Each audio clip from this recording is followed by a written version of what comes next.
and salutations, everybody. Welcome back to episode 34 of the Snarp Fangle Podcast.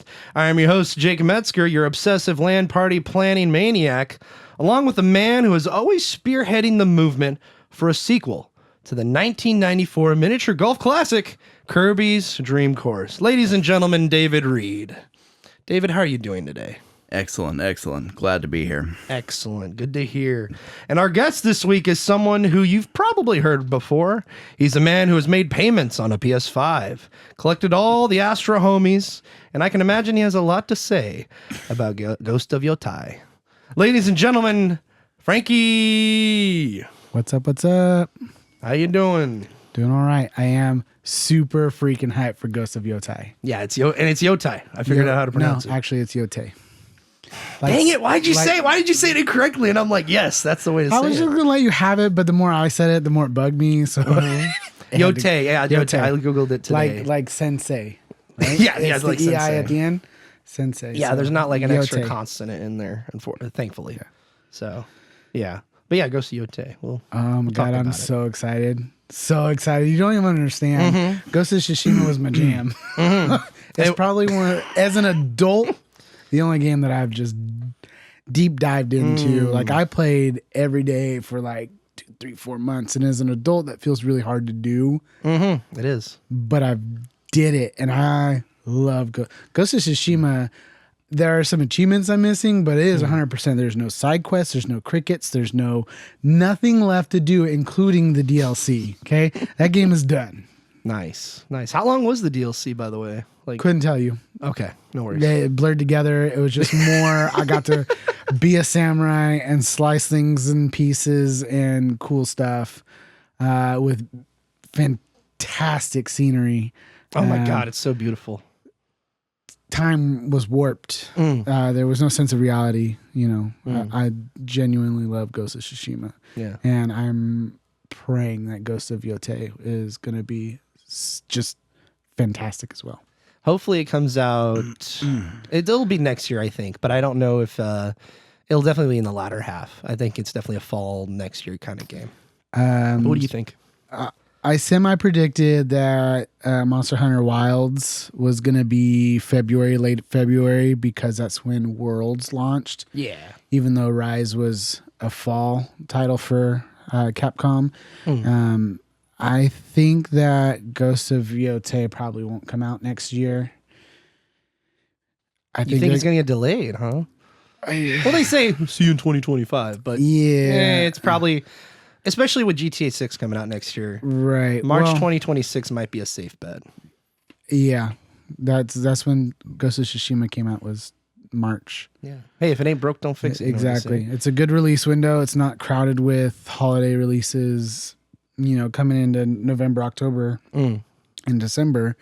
You have everybody trying to get those games out for holiday for presents. So yeah, exactly. It's a really nice window for that. I mean, it in a sense kind of sucks because a lot of people aren't off. It's not summer vacation, and but second, third week of March is usually spring break-ish. Yeah. So, and you have all the February releases in March and stuff, and February's getting packed this year. But Monster Hunter's my jam. Monster Hunter's my jam. Monster Hunter's coming, man. And with that, for all comments, concerns, and speculation about Nintendo's next console, please direct them at snarpfanglepod@gmail.com.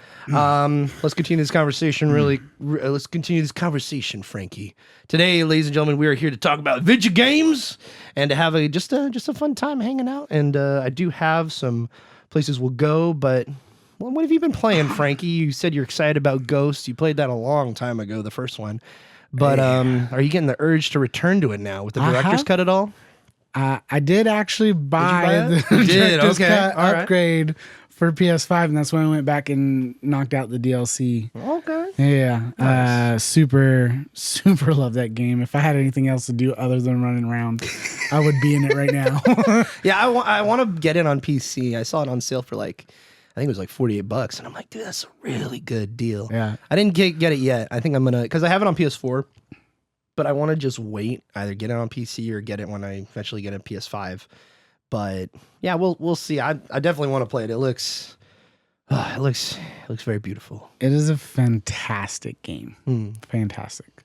It's probably one of my favorite games in a long time. Do you have Monster Hunter Worlds on PC on Steam? Yes, you do. Okay, I do. I might partner up with you because I've never played it before. Maybe I'm doing a dance and I know nobody can see it. I'm so excited. Might have to get David on board with it. Maybe. I mean, I know it's like a. It's not a live service game per se, but it's like there's a lot to do in that game. There's a lot. There's a lot, and Wesley is semi-proficient from what I understand. Okay. Nick is towards the end of the main story. Dang. I need to hop in this. I've already gotten into the Iceborne DLC on PlayStation, and I just finished the story on PC to start Iceborne. I was trying to keep in pace with Nick, but you know, he trailed off a little bit, so I went on ahead by myself. Dang you, Nick! I know, trailing off. So, but it's been fun. So if you're into it, I got you. Okay. Well, I might take you up on that offer. So I'd be down. I'd be down to do that because I have it on Steam. But yeah, we'll see. But what are you playing right now? I know you've been playing Astro, and I know what I've been playing too. But let's start with Astro. I want to talk about this. I've been hearing and reading so much about it, and I watched finally got sit down and watch a good chunk of gameplay today. And this game just looks so fun. It is a really good platformer with a lot of good throwbacks, and they're subtle and not subtle at the same time. The little bots, for my kids, I call them homies. You gotta go collect your homies, right? And so, homies. There is some cool characters. You know, you got Monkey Ball, you've got Parappa the Rappa, you've got like literally all sorts of games that they throw a bunch of throwbacks to, and it's just fun. We're not talking just about the little robots, right? Are you talking about like different mechanics? They have worlds, mechanics. Worlds. Yeah. Dang. So one of the worlds is like a frozen like tundra type place. I'm not doing it justice because maybe I'm overpainting this. There's ice and snow. Yeah. But little snow levels. It's after you save the little God of War homie that you get his axe and you get to throw it and recall it and smash things. And then there's like, it's Lego-esque in the fact that like some of the characters are kind of chibi, and I know some people don't know what that is, but small and cute, or like they're little rounded small robots. They're real cute. So like even the giant guardian snake from God of War is all cute and chibi. And that's cute. Yeah. Oh man, wow. Like he's still huge considering, but he's like definitely not the size of the world like in God of War. Yeah. But it was fun. I have one challenge level left. You only have one left. Okay. Yeah, and I already beat the story and I beat the ending, but I have one.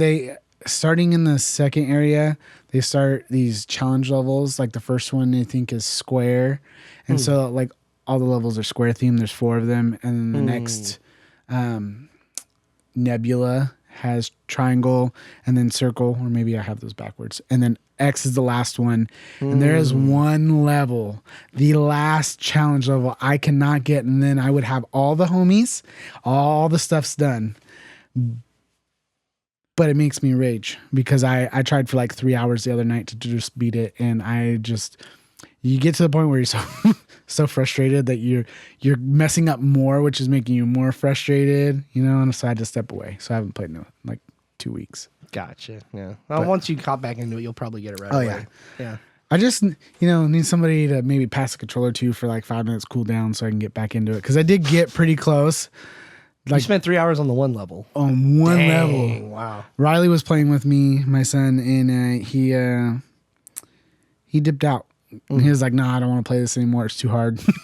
It looks tough. And then I played for like another 2.5 hours maybe, and I finally was like, "Dude, it's your turn. I'm gonna throw my controller through a wall." And he was like, "I left like 2 hours ago. You can keep playing." And I was like, "No, I'm done."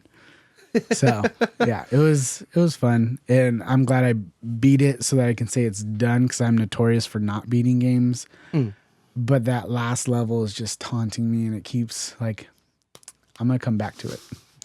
I just don't know when. Yeah, I remember I was playing God of War Ragnarok. I think it was I finished it a little bit after the new year, after it came out. That's the one. Okay, so I was the one game. I never pre-order games. I never pay full price for games. I'm like, oh, they're always on sale. Just get them when it's on sale. When God of War Ragnarok came out, 2020 to 2022, I like said, no, I'm not going to wait for this one. I know there's going to be spoilers. And after the reviews came in and everybody said, no, legit, it's a great sequel, fantastic game, well worth the money. And I'm like, all right. So I went to GameStop at the Chico Mall and just bought it, just straight up on PS4. And I'm like, I'm just going to get this. I'm going to play through it. And that's like the only game I think I've bought on release day besides Age of Mythology Retold, which I'm going to get into because that's what I've been playing as well. I bought it too. And you bought it too. I saw it. I saw it. So, but yeah, God of War Ragnarok, man, when I was fighting the last Valkyrie in that game, man, it's like, I know that the designers are like, this is going to be tough for you, you sucker. And and it's doable, but there's so many aspects of that fight that are completely unfair and that do not telegraph correctly that make me so freaking mad. Like I've spent legit, like that was like the first game in a long time where I was like profusely cursing over and over and over because I could not get it. And I was looking up strategies and stuff, and I'm like, dude, this is ridiculous. Like, this is like you have to have a special form of autism to get through this. I thankfully have that special form of autism, and I got through it, thankfully, finally. But anyway, but Age of Mythology Retold, man. Let's talk about Age of Mythology. Before we do, David, do you have any history with Age of Mythology? I do not. You do not? None whatsoever. We will see you in about an hour. All right, Frankie, Age of Mythology Retold. First off, tell me, did you play the original? You did. Okay, yeah, gotcha. How much? Like, lots. Tell me what your experience of that original is.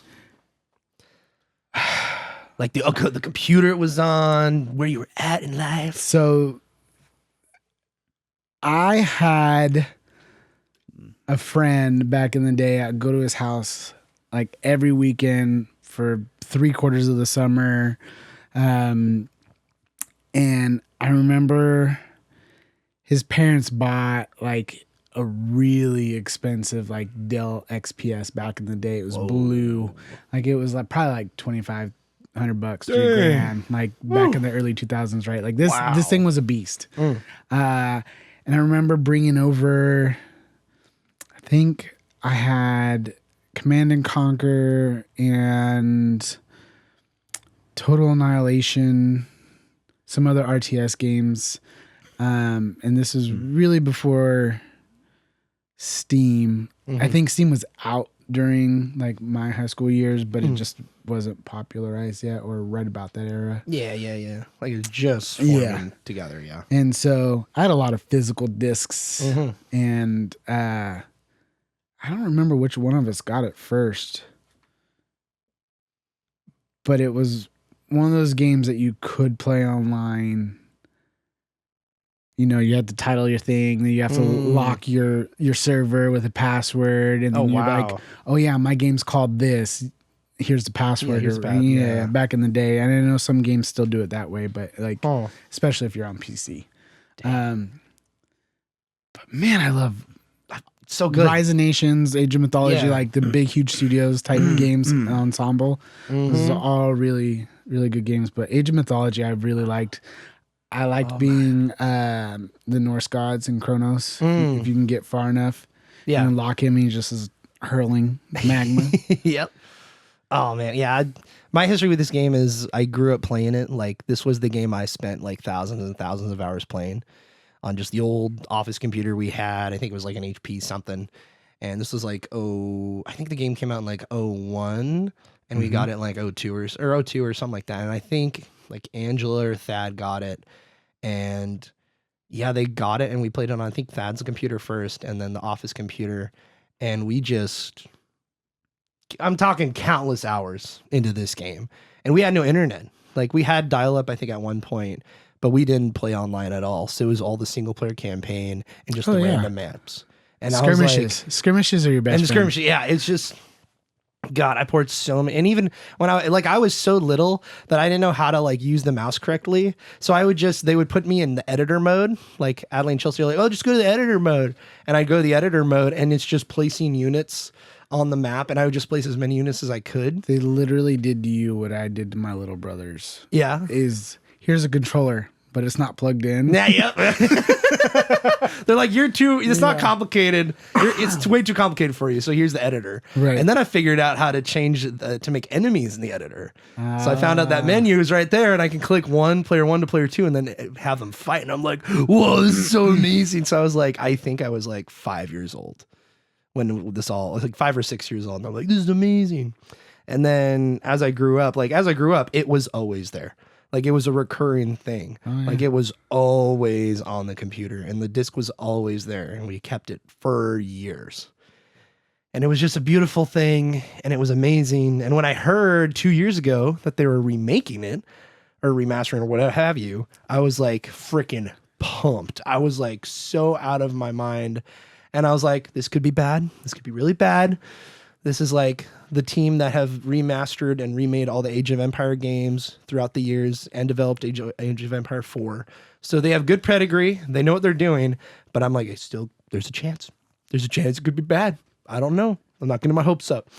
I saw the first trailer of this year, and I was like, oh my God, it's coming out in September. No way. And I see how it looks, and I'm like, this looks amazing.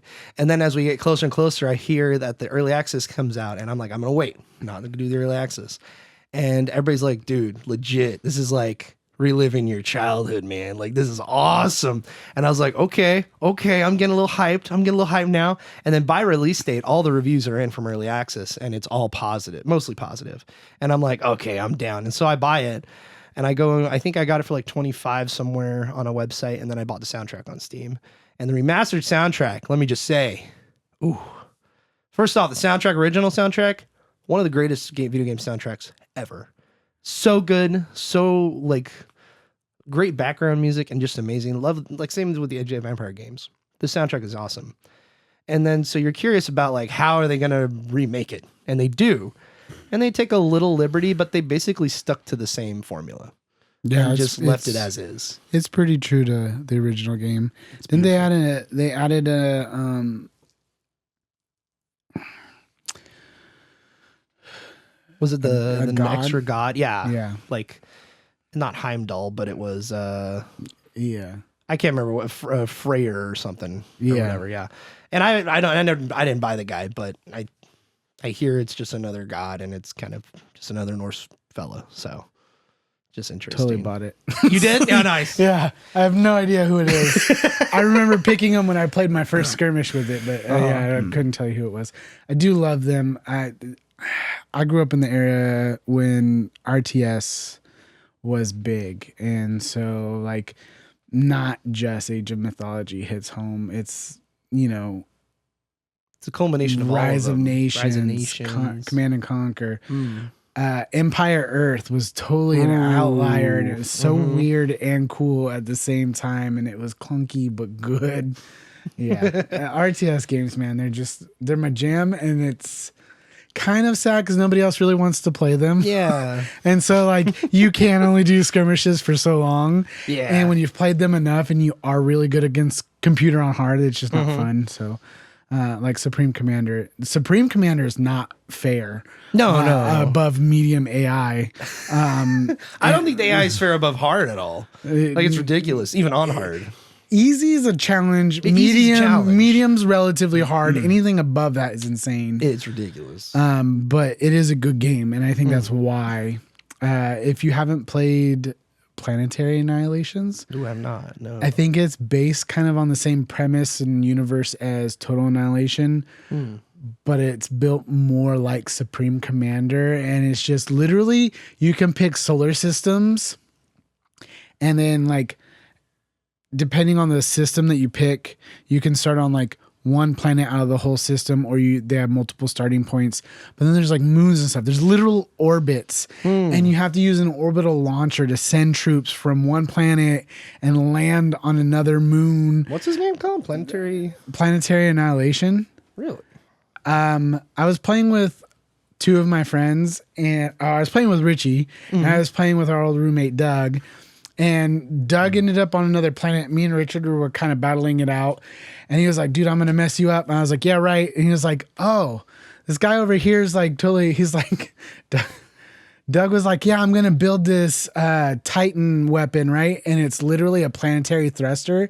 Because I wonder what you can do with it. No. So he's sitting there. Me and Richard are fighting. And I can see this because I'm zoomed down enough. You can see a planet in the background. I was like, oh, that's cool. There's a giant thruster on that planet. And next thing I know is I get a game over because he blew up my commander on the planet that we both started on. I was so mad and I was laughing at the same time. It was one of those things like, what other type of game could you have done something similar to that? Yeah. Right? Like This game looks cool. It's a little, it's independent. 2015 came out. Dude, this looks cool. I wish list this bad boy. Yeah, it is a really fun game, and it's been on sale a few times. And I know that the original one isn't available anymore, but the one with the expansion is it says Titans or something. Yeah, Titans. That's it. Yeah, That's cool. Yeah, it's cool. Yeah, I think about 11 hours in Age of Mythology Retold, and I'm only halfway through the campaign. Like I'm just strictly playing the campaign just to start out, and I am very impressed with the amount of faithfulness they've had with the like just translating everything over. Right. And like even the physics and everything like that. But they've done little things that are really awesome. Like the Colossi is no longer 5 population. It's only 4. And like just little itty bitty things that are really nitpicky, only stuff like people like me would care about. Like it's like you doesn't really need to pay attention to it. But they're little micro improvements that are like quality of life improvements for me. And like and it's really, really it's just really beautiful, and I love playing it, and it's really cool, and I haven't had a chance to play it in a while, but I'm so impressed to see how they've done this. I'm so impressed with what they've done, and I cannot wait to see what they do next. Like, they say they're working on bringing the Chinese gods over from that one expansion that they made for the extended edition. Yes. And they released a little trailer. That is a newer expansion, too. I'm worried because I wasn't really impressed with that. It was kind of like janky and kind of reskinned a lot of things. I don't think when I played like skirmishes. I'm pretty sure I had it and I didn't play it yet. Yeah, and I played a little bit of it, and I'm like, ooh, this isn't that good. But because that's going to be their first expansion they do, and then there's a second one. I'm really intrigued to see if they're going to do like Babylonian, or if you go to the Age of Mythology Extended Edition on Steam, there's a big mod for I think it changes the Norse gods to South American and Aztec mythology. Well, that's and it's cool. like, it's really interesting. It has a whole campaign and everything. And so I wonder if they're going to go that route. You could play, like, was it Quetzalcoatl? Yeah, Quetzalcoatl's, yeah, or whatever, yeah. That'd be cool. Yeah, it'd be cool. And then your Babylonian mythology, even, like, there's a lot of avenues they could go. So I gotta say, Forgotten Empires, World's Edge, and a couple other studios worked on this, and they did a great job. And they have great controller support. Have you tried the controller support at all? I have not, but I'm gonna be a purist. Okay, Yeah. you know, PC supremacy type deal is mouse and keyboard on it. Oh yeah, I agree with you, 100%. Okay. And I'm only playing with mouse and keyboard. Okay. I'm getting them arrow keys. Because we were gonna have some words after. No, the mics were off. You're good. No, you're if good. you were like, play RTS with the controller, I'm gonna throw your Xbox at your head. Well, I can't. Well, imagine when Microsoft eventually brings like StarCraft to Game Pass. Is it going to be console as well? Because I want them to do that for controller. Because I don't think it's going to be a great way to play it, but it's doable. StarCraft 2 isn't coming to Game Pass. I'm just telling you. No, it's not. But it could. No, it's not. It could. And they better not. Why? Don't. Just don't. What? Just 1 and 2. They're ruining everything. Microsoft used to be a solid company, and now they're just so big that they can't feel their freaking toes. I'm gonna let you hold. Blizzard is a good game. Blizzard, yeah. Blizzard is a good company. They make quality things. They do. Don't fudge it up, There's man. some listeners that are probably disagreeing with you about Overwatch handling, but we're gonna leave that aside. Overwatch 2 is a Microsoft problem, okay? No, now it is a Microsoft problem. Yeah. All that is now. So anyway, yeah, we're going to dive more into that as we get into Microsoft. But yeah, Age of Mythology Retold, man, I am just... Like, I want to cry because I'm so like happy that they actually treated something from my childhood with care and respect and actually improved it in ways that make it better. And I'm like, like I'm just so happy. I can't explain it in words. I'm sad for 2 reasons. Okay, you're sad. Let's hear it. David can't join in on a conversation about late 90s, early 2000s PC gaming. Yeah. No, I was console only for that time period. Yeah. Secondly, his RTS still hasn't made a big comeback. No, not yet. Not yet. But along with childhood memories, Yeah. I do like the isometric top-down like action adventure games like Diablo. And Titan Quest 2 is supposed to come out next year. And if you haven't played Titan Quest 1, I have it on PC. I have a physical copy, and I have it on PlayStation. Don't they have it on Switch as well? I don't know. Because I remember seeing the cover, I think, on Switch. But I could be aside wrong. from Diablo 1 and 2, which were gold, there was Titan Quest and Champions of Norath.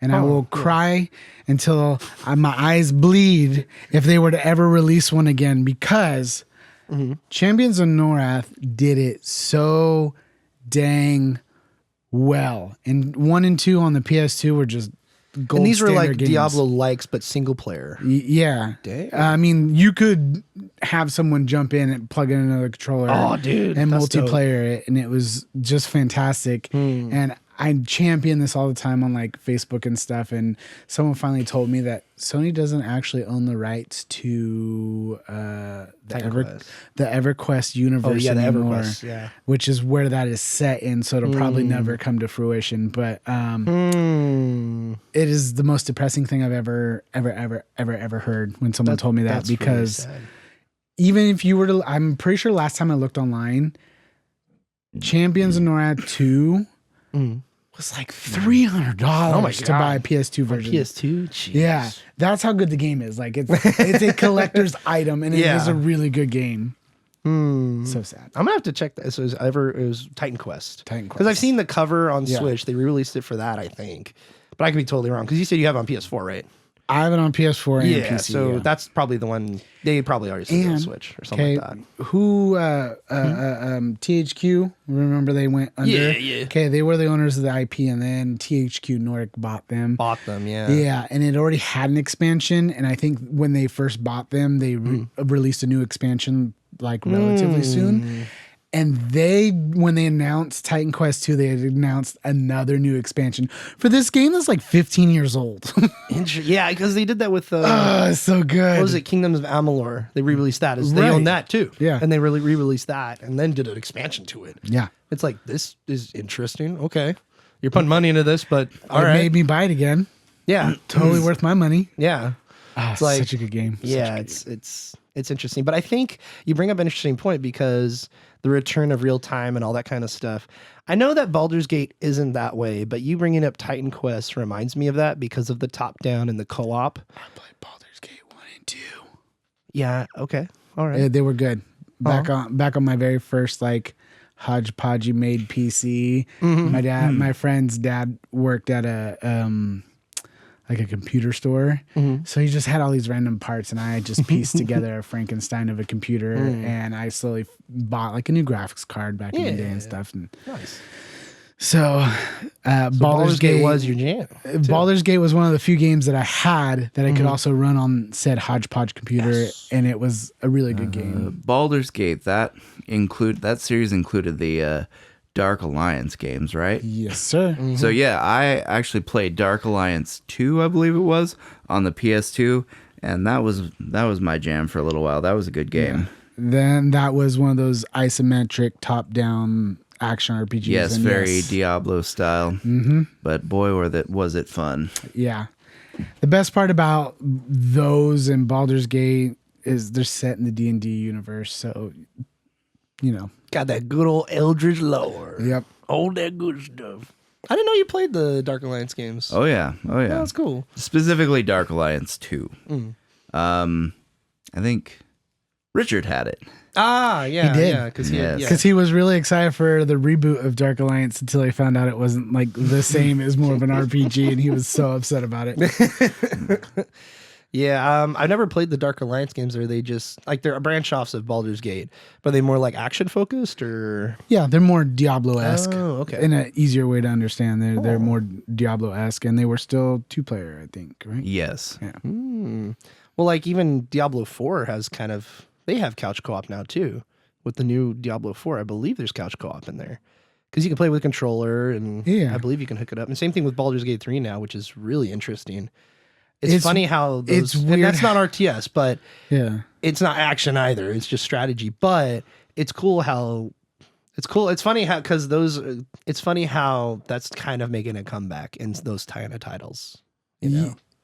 I'm interested to actually see how couch co-op works with Baldur's Gate 3 because me and Ian played online together. Like we were playing LAN, but not LAN because we were playing through Steam at my house. And it's weird because technically whoever's hosting the game owns the characters, but then you can share that. Like I can give you command of 2 of the characters, and then I have 2 characters. Oh, that's weird. It's weird. So like you saying there's couch co-op in it now. I believe like, so. My brain is On spinning PS5. like, how does this work? Well, I Yeah, think, that's on the PS5, thing with RPGs and co-op has always been such a weird thing because a lot of RPGs it involve one player walking around doing stuff, and then the battle happens, and you have all 4 of your characters come out. Right. And this sort of weird, like this goes back all the way to like the Super Nintendo days. You could like Secret of Mana, I believe you could play co-op. That actually is news to me. Wow. But This was Resolution the weird 2. thing about it is but it's just like, you know, you have to get like partway through the game before you even unlock your second character. And then on top of that, your second character is only controlled by the other player during the battles. So it's like, it's kind of a weird thing. And it's kind of, and is that how the Baldur's Gate 3 multiplayer works? I don't know. I haven't played Baldur's Gate 3, but what I hear it does have local co-op. Multiplayer does not. You're concurrent. Oh yeah, you're concurrent.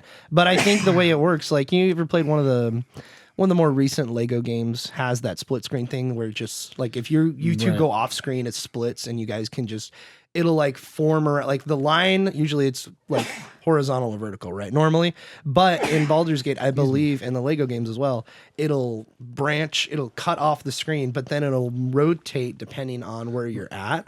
So if you're going down to the left, it'll rotate for your guy to be up on the down the left and that kind of stuff. So, but it's like it was a whole thing with the guys who made it because they wanted to put it on Xbox, but they said they couldn't do it unless they got it running on that Series S, and that's less powerful than the Series X. So that was a whole thing. And they went to Phil Spencer at a convention. They said, "Hey, this is an issue. Can we work around this? Can we just release on the Series X?" Because they had to have parity at that point. And Phil Spencer's like, yeah, you can just put it on the Series X first. And so that broke the clause of you have to have it on the Series X and S. And then Baldur's Gate 3 was able to release on Xbox. So it was interesting. Yeah. But anyway, yeah, there's local stuff like that. And I just want more local multiplayer in general. Yeah. Because like there's plenty of stuff like that in the indie space, but some of the big games, it's cool we're actually starting to see that again. Now we need shooters to start doing that again. If we get a good console shooter again. Yeah, that's interesting to me that console shooters like pioneered the whole local multiplayer thing, and then it seems to have disappeared. Their quote unquote philosophy or reasoning behind that was, oh, well, as these games get more intricate and they require more power, you can't run simultaneous peoples. And no, you're stupid. Shut up. Because really all you need is a marker because it's a first-person shooter that is being calculated in a space at a time while someone else's, it doesn't require a ton more extra power to run a second person. Yeah, because my impression was always, we have to render the game twice, which I guess was true for some titles. A load of shit. But I think of if Halo you coded 3. It wrong. It's coded it wrong, then yes. It's only true in it would only be true if we were talking about some kind of open world game where the players could be as far apart as they possibly wanted to, but that's not the case. Yeah. Like I think of Halo 3 as a great example. Shooters, you're in that same level with him the whole time. yeah, and if you go too far away from the person, you teleport to them. Exactly. You're tethered. Yeah. Instead of 720p on the Xbox 360, it was like 540p for multiplayer. And it's like, that's fine. I don't care. I'm playing with my friend. I don't care if I'm using when you detail, played 4-player split screen on a little 9-inch TV, you did not know You don't even care what it looks like. It's like you're playing Don't screen look, man. Like, we're all looking at the same dang 9-inch screen. I'm gonna put a blanket up. That reminds me of Tom Clancy's Ghost Recon Advanced Warfighter 2. Yeah. The console version, which is the single player was a great game. And I never played the online multiplayer because I wasn't connected to the internet when that game released. But the local multiplayer is complete and utter garbage because it forces you into the first person perspective.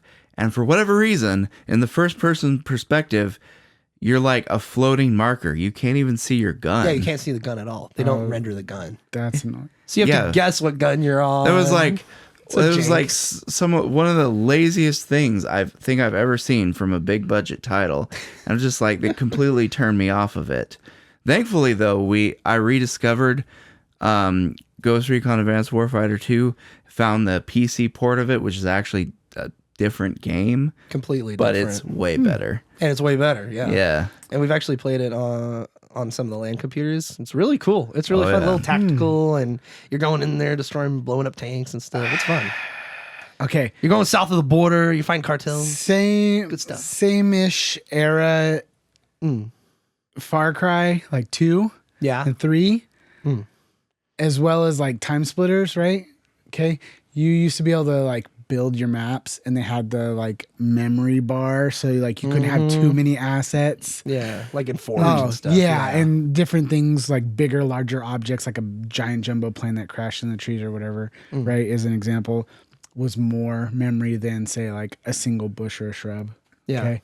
So I would always cheese the heck out of it and use all my assets to build a ladder and some sort of floating island so that I could snipe everybody from everywhere. But those games are like on par with, but at least you knew you crashed the game. Yeah. And somehow you were able to get an extra asset in somewhere. So. Yeah, I remember when Halo 4 came out, it was like a big deal. Like, oh, we finally, and it was still on the 360. So it was like, they had to add more detail, make it look prettier, right? But it was like when Forge came along, with Forge, it was a different, like, it was like so impressive to see people make different maps in there and just like with, Reach and stuff. But Reach was different because Reach gave you like 8 maps in multiplayer and that was it. No more maps were added. It was all the community stuff added. Right. And the pro scene was really cool to watch because you see these articulated, really like neatly made maps, and it was fun to have them, to watch them like play on it and call points and all this kind of stuff. But anyway, it's interesting also with Halo Infinite, like that's just got forged like what, a year or 2 ago, and now we're getting some crazy stuff, and it's insane to see how they're making it. But it's like with the recent announcement of Halo Studios and all that kind of stuff. Have you heard about that yesterday? Lightly. Okay, so basically the rough what you need to know about it is this. Just give me the Cliff Notes. Okay, so they put it out. 343 Industries, right? The guys who make the Halo games currently have been rebranded as Halo Studios. So they're ditching the 343 name. They're getting rid of all that because all the leadership from the last 10 years is gone. They also did a ton of layoffs as well. And now 343 is now Halo Studios. So it's like way more of a generic name. But they have multiple projects being developed for Halo in Unreal Engine 5. And that's going to be their main engine going forward. So no more of the slip space engine stuff for Halo Infinite, that kind of thing.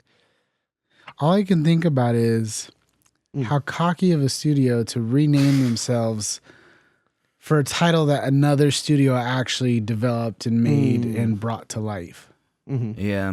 Well, it's kind of interesting because, 343's only purpose is to develop Halo anyway. After Bungie left the Microsoft fold and Microsoft retained the rights to Halo. They needed a studio to continue to work on Halo, so they put together 343. So it's kind of interesting. I think it was kind of dumb that they would do that, but at the same time, it's like, why not call your studio that's responsible for developing one IP? Why not name it after the IP? Fair. Yeah, it's kind of like there's a big they're kind of trying to what's it called? They're trying to fix the issues that 343 had. They made their own custom engine that took years to make. That's why Halo Infinite came out like 7 years after Halo 5, because they were developing this engine forever. And then they got rid of the people that made it. And so when they inevitably had to hire contractors to come in and help finish the game, they had to basically train them for the first 3 months on how to use the engine. And it was a mess. So that's why Halo Infinite was delayed a whole bunch of times, and it came out as a mess, and they didn't have Forge or a bunch of multiplayer options at launch. Like they didn't even have team deathmatches in a queue. You just were in the queue at launch. Yeah. And it was stupid. It's like, what the heck? There's no SWAT, no any extra modes. So it caused a lot of developmental issues during that game when they were making it. So there's so all the leadership's like gone, and they did a ton of layoffs. But the people that are left there are kind of spearheading this new thing, and they're calling it Project Foundry. And it's basically, we've heard that certain studios, like Certain Affinity, and a few people have worked with 343, have had Halo games in development after Halo Infinite was released. And Certain Affinity was supposedly making a Unreal Engine 5 Battle Royale Halo game the last couple of years, and then that got scrapped last year in 2023 or 2022. And so they've been trying to use Unreal Engine 5 and making that shift the last couple of years, and now finally we're seeing that announcement happen. So that's why I'm like really excited, because we've heard earlier this year they're going to remake Combat Evolved in Unreal Engine 5. I will cut them if they fudge it up. I'm just telling you that right now. And so they showed off like 3 specific environments showcasing the power of Unreal 5, which we all know Is fantastic. Is fantastic. So yeah, it's like, okay, yeah, we know this. But there's a guy that's spearheading it. His name's Chris Matthews. That's why I brought up that name earlier. And he actually started working in the industry on Crysis games and all that kind of stuff. And he worked his way up eventually to Halo Infinite. So he worked on stuff like Gears, the original Gears of War remake that they did a couple years ago, as well as Battlefront 2. And he worked as an art director and project lead and stuff like that. So he was the guy that coined the Can It Run Crisis. I guess. I don't know. But anyway, yeah, he has credits in like Gears of War 4, Homefront Revolution, and then he ended up at 343 working on Halo Infinite. Okay. And this guy is like the main art guy, and he said, hey, I got a pitch for it. This is what we're going to do. We're going to move to Unreal 5. So this guy, Chris Matthews, is heading up this new dawn, in quotes, of Halo. And I'm just excited there's some kind of Halo news, because we've heard no news for a year, and it's only been bad news of layoffs. And I'm so glad Bonnie Hunt, who was the CEO and head of that studio, is gone, because she's an a-hole and she misdirected this franchise into the ground. And I'm so glad she's just be gone. Thank God. So anyway, I saw this news Sunday because they were at a conference or something showing this trailer. And it's like, oh yeah, it's like a development video, interviewing the devs. We're doing a new era, and all this stuff. And who knows what's going to come of it? I hope good things, but I feel like Halo CE is going to be remade. That's probably what's most likely next. And they'll probably get released whenever they release the new Xbox, maybe 2026, who knows. But the other ones, I don't know what they're going to do. You really think there's going to be a new Xbox in 2026? We're going to talk about it. So I'm just telling you, Phil Spencer said they're not doing a midlife cycle like PlayStation does with the Pro. Uh-huh. Like they did with the X in Xbox One X, right? Mm-hmm. That was the midlife cycle. Yeah. They kind of really stuck to the whole, we're grabbing both demographics with the X and the S from the get-go. Mm-hmm. Utter trash, because all you're really doing is holding the people with the X back. Yeah. I get what you're saying, and they did say that, and Phil Spencer said, we're not doing a mid-gen refresh. We're not doing a Xbox Pro or whatever. Or a Xbox One X or whatever. And in fact, I'm glad they didn't, because now they're like the cheapest option since PS5 Pro got announced. And it's like, it's kind of smart they're not doing that. But at the same time, they're in a really bad scenario. So if it's cool with you guys, do you want to hop into Microsoft and what they're doing? I predict, before Yeah. you get too further, Okay, yeah. is they lost, in my opinion, the PS4, Xbox One Yeah. jumble, okay? Mm-hmm. This current gen or the next gen, I feel like they're lagging behind. I don't know if they're necessarily losing, but they're not at the same point as PlayStation. So I think they're not doing a mid-gen refresh. They're going to try and jump the gun ahead of PlayStation for whatever's next. They have been pushing their cloud gaming, and so help me Jesus.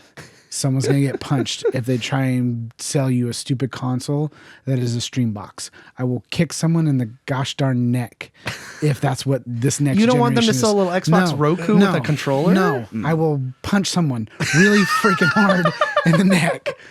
Well, you don't have to buy it, Frankie. I know, but it's so. But here's the thing: is even like Nvidia is pushing the whole AI and cloud gaming thing, which is computer based, right? There is going to be a point where either we jump over to quantum computing and quantum graphics and whatever. There's going to be some sort of major jump and gap there, but at what we're current at is efficiency and power consumption and how much we can cram onto a single chip per micrometer is we're at almost a peak, I think. And so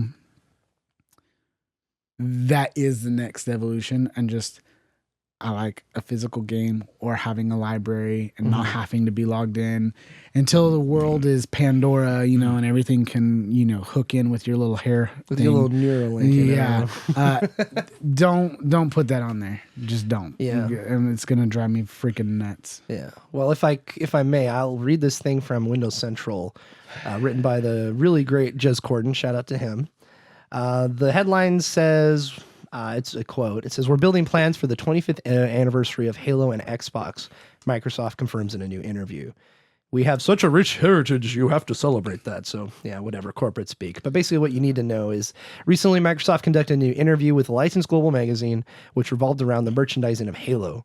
During the interview, Xbox head of consumer products, John Friend, that's really his name, sounds like a basic white guy name that you'd write up in a book. But anyway, John Friend revealed that Halo has racked in over $1.8 billion in consumer spending on merchandising and licensed products alone, excluding video games, which makes sense. There's no big Halo game out right now, as well as Halo Infinite is probably not making them a ton of money. But $1.8 billion?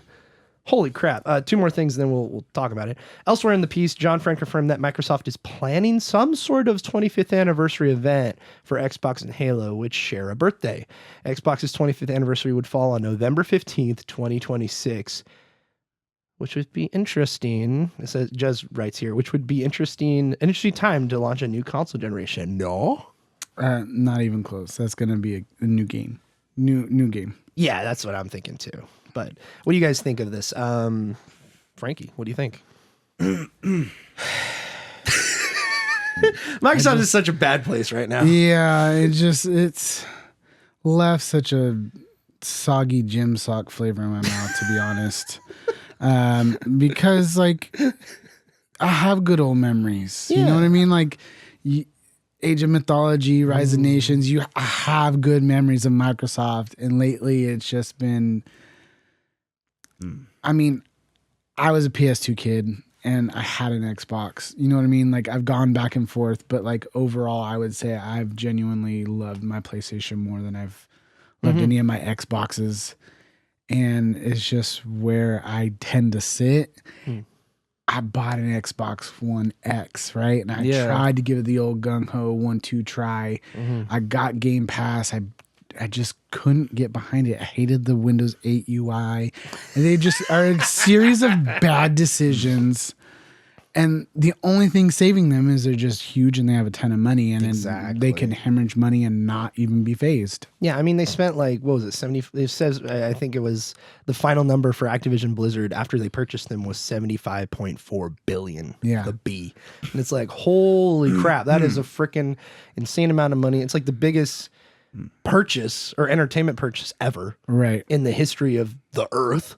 And it's like, holy crap. And they're investing in cloud gaming, like you brought up, heavily. And there's like reports now that, forecasters are saying that cloud gaming could make $40 billion or $4 billion in the next 5 years or something. And it's to be fair on that point though, some of the NVIDIA chips that we, banned from China so they can't have AI or whatever, they're ridiculously powerful and they're designed to run multiple instances at a time. Yeah. It is insane how powerful those actually are. But then if you look at what the costs are, like $350,000 for a single card, for a server card, right?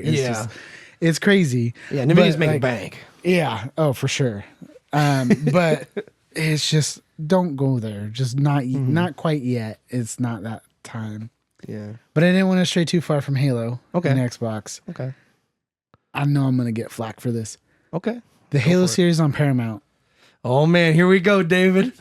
I enjoyed it. Okay. I enjoyed it. I know so many people hated it. And I don't get it because it had all the old school elements and why, like the nostalgia factor, and it had new without being excessive.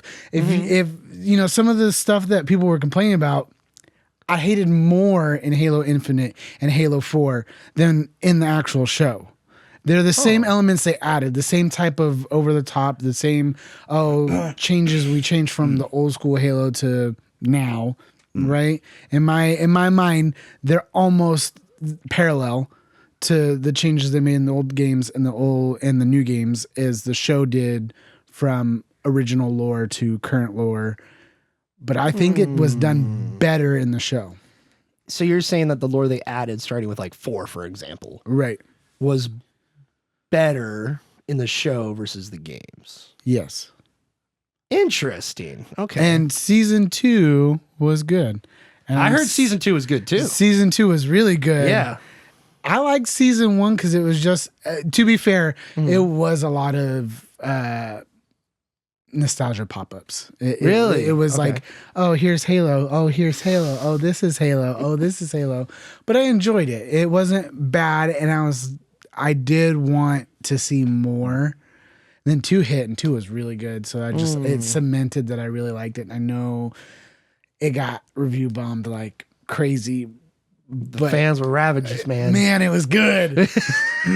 I enjoyed it. Because of your like argument. I remember you and me were talking about this when we went to go see Dune, and you brought up the Halo, and I was like, oh, that's really bad, right? And you're like, no, it's actually good. And I was like appalled. I'm like, what? No, an opinion that's different than what I've heard on the internet. But joking aside, your like argument actually made me want to check it out. So I'm going to check it out. I just don't have Paramount, so I can't really do that right now. But I do want to give it a fair shake. I do want to go through season 1 at the very least to get to season 2 because I heard season 2 is good. Season 2 is good. I feel like me and Angie are gonna do an analysis of this one show we're watching, and she's been wanting to do it for a long time, and she's wanted to show it to me, and I'm like, yeah, sure, no worries. But we're gonna do an episode on it later, like analysis. But I was thinking in my mind, I'm like, what if we do one on the Halo show later with Frankie?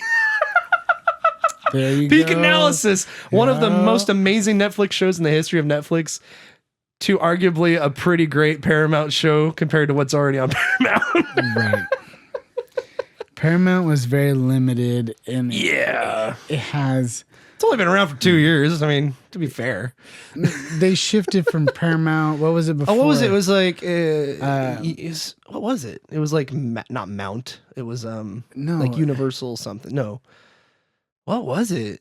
David, do you remember what Paramount? Was there a change? I mean, it was before Paramount Plus. It was something else. And or was it before Peacock? There was something else. No, it was before Paramount Plus. It was like something streaming. Yeah, I think it was just Paramount streaming or something like that, and you could only do it in like a web browser. Yeah, I don't remember that at all. I think it was Peacock. I was NBC streaming or something. They had like Lip Sync Battle. It was definitely a lot of like shows that were on broadcasted TV that you could only get if you had the service otherwise. Yeah. Dang, I can't remember what it was called. It was trash. Yeah. Anyway, we're getting away from Halo and Microsoft. So, David, what do you think about this new like you hear Xbox is doing an anniversary event for the 25th anniversary, which is in 2026. Are they going to try to jump the gun and with the rumblings of like PS6 coming out later than 2026? Do you think Microsoft's going to try to replicate what they did nearly 20 years ago and kind of do their Xbox 360 moment again? And at least they'll try to do it again. Yeah, I don't know that. I mean, they would have to. They've been doing poorly the last few years. Like this, like for them to drop a new console, like out of nowhere, it would mean that this was in the works for a long, long time, which just doesn't really jive with how it seems like they've been doing. You know, I just really can't see with how they've been just blowing it, like secretly developing an awesome new console while they're doing that. It's not secret. It's been known, and they've even confirmed it this year that they've been developing a successor. Yeah, but they don't. We don't have any actual. We don't know when it's going to come out on this thing. We don't have any concrete info on this thing. So that's what I say when I mean secret. Yeah, they're gonna drop if they're gonna drop something like out of the blue that we previously had no concrete info on. It means they've been pouring a whole lot of resources and effort into this when it seems like, for all intents and purposes, they're basically just blowing everything, and everything they touch is turning into poop, you know? You're right. It truly is. It's really sad because they're doing the cloud gaming stuff, but they have trained their Xbox fans, their consumer base to not purchase games. And that's really unfortunate with Game Pass, with now cloud streaming. It's really sad because they're kind of like swaying away from an entirely different market, and they're not making money off of it, and they're eating the costs versus PlayStation, who is still like doing what's been tried and true, you know? There has been day one game releases on PlayStation Plus. Yeah, totally. More often than not, even like, but you're not seeing Forbidden West on day one. First party games. But they did go through and add, Horizon Zero Dawn director's cut to the PlayStation library to get people amped beforehand. And like Stray was a day one release. Yeah, Stray. And they had Forbidden West on there later, and now they just took it off because they rotate out. They rotate out, and then they give people an opportunity to purchase the game first. And I say opportunity because I know some people are going to have problems with that. They want the studio to earn the money that they've put the hard work in for. Totally. Before they give it away and people play it or don't like it. And I know I'm a little biased and I try not to be, but like, I'm like, oh, I'll get back to this later because it was free anyways. And I don't actually devote myself to something that I paid money for because I'm like, oh, hell no, I'm getting my money out of this. Yeah. You know what I mean? And so I think it's a good move. I don't think it's as it's quick of that Sony's doing that or Xbox? I love that Sony's doing it that way because it still supports the developers. It still supports an ecosystem like gaming and the gaming industry. Yeah. I don't like Microsoft's buy every studio and throw it on Game Pass and let's leech a dying industry. And I say that sparingly. I don't mean to be so grim. Gaming is not dying, but it is in a little bit of a trouble at the moment, and that is not something that is helping it. Well, I mean, they closed was it Arcane Austin it was Arcane Austin. They closed down Arcane Austin. Right. They closed down Tango Gameworks, who got bought by Krafton, who run PUBG, and now they're going to work on a Hi-Fi Rush sequel and other projects as well. So they're alive. Who knows how many more people are going to go back to that studio because they lost their job 6 months before that. Right. But Microsoft's cutting corners. They're cleaning house. They're doing businessy things. They're laying off folks. But it's like, it's just sad to me because I love Halo. Like, I love it so much. And I think a lot of people like are in the same camp where they're like, this is your prime IP. This should be treated like your Uncharted, your Last of Us. Like, you should go out. I love that you're using PlayStation IPs as like this.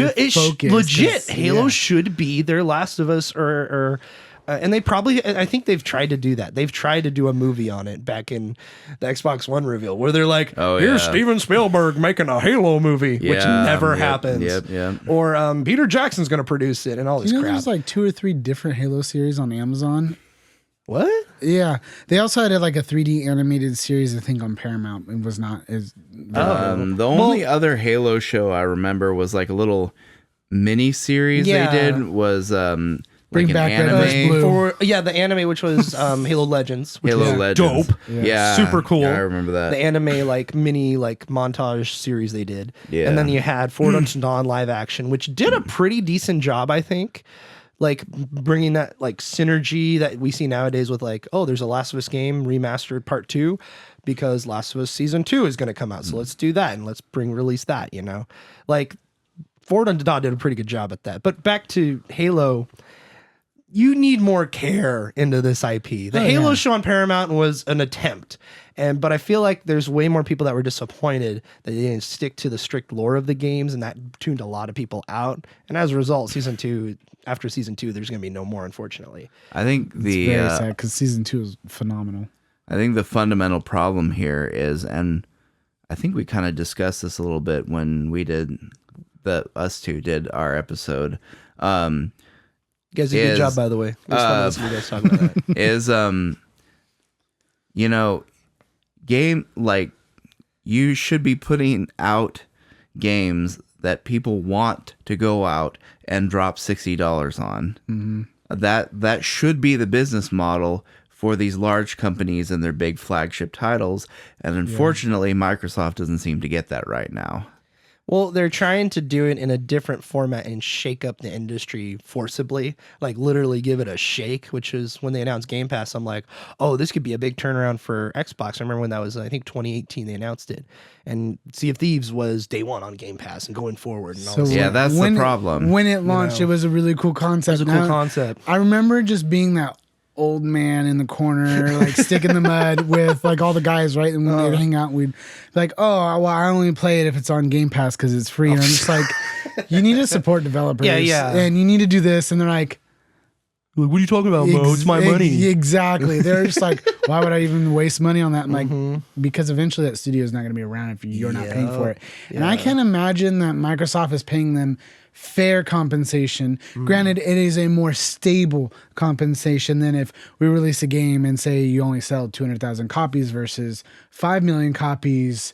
Your income is going to be greatly different, but Microsoft says we're going to pay you X amount, and that may be over or under whatever the market would have actually sold, right?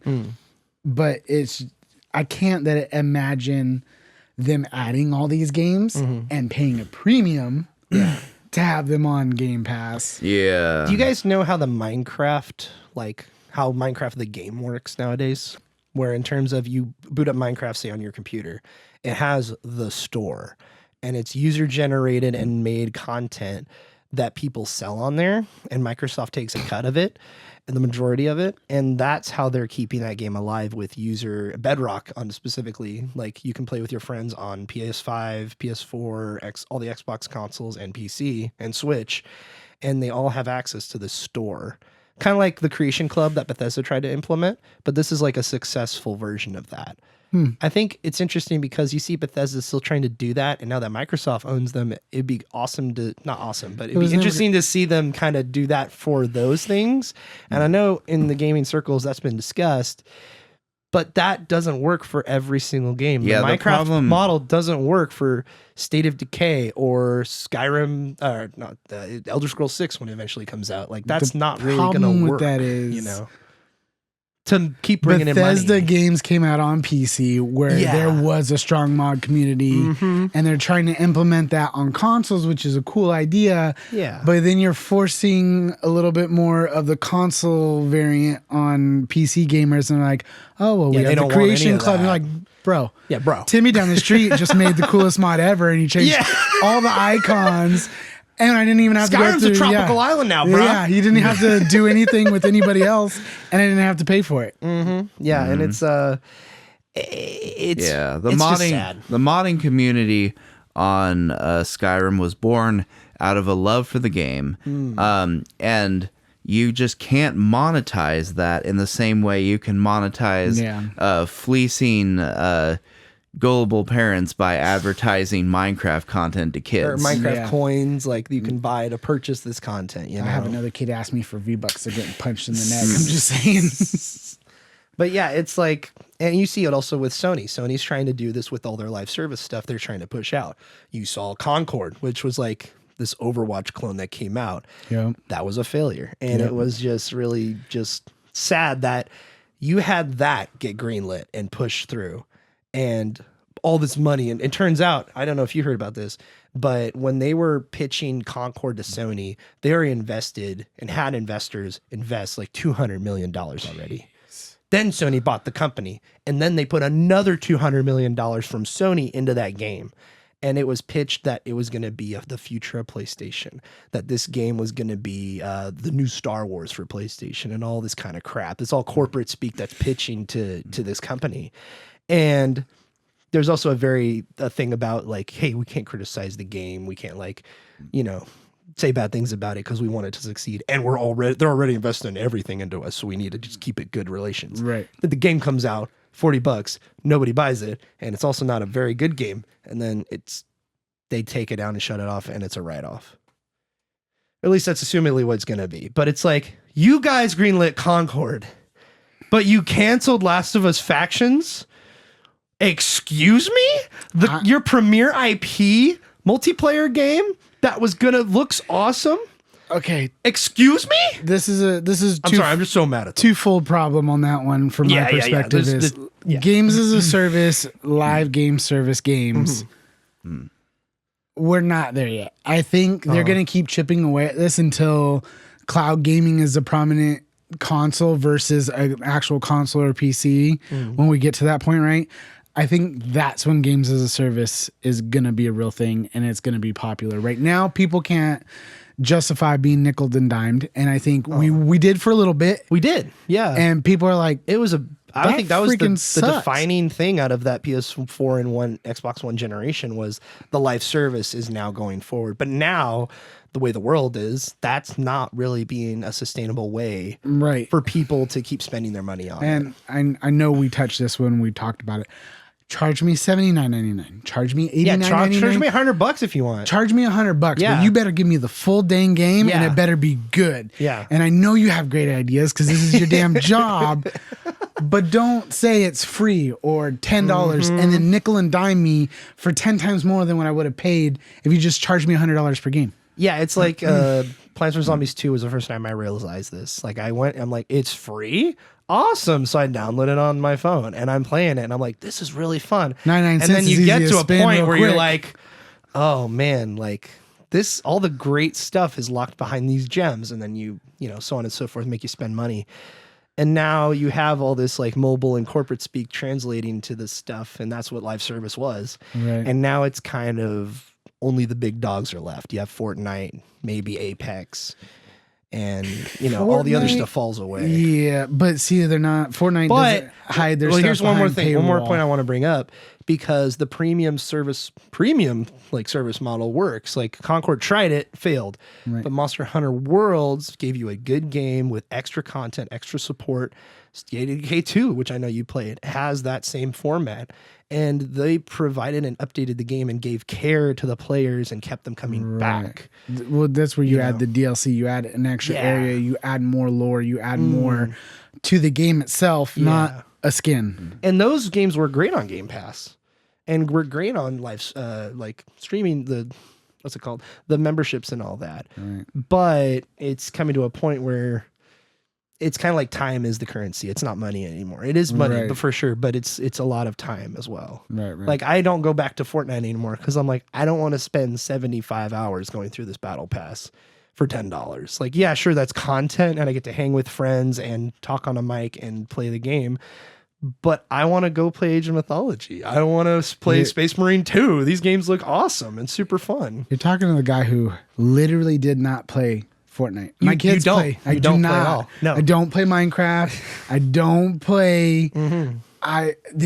They tried. They tried really hard, right? Yeah. I compromised on PlayStation. I played the Vampire Masquerade or whatever.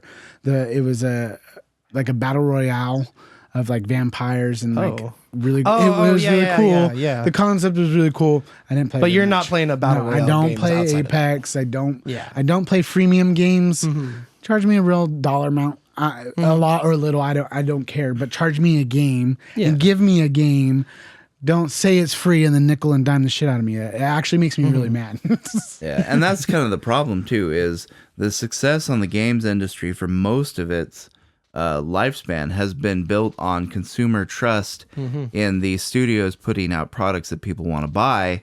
And unfortunately, what nowadays it seems like companies are more interested in coming up with new ways to squeeze money out of customers for nothing rather than continue to deliver on the thing which built that consumer trust in the first place.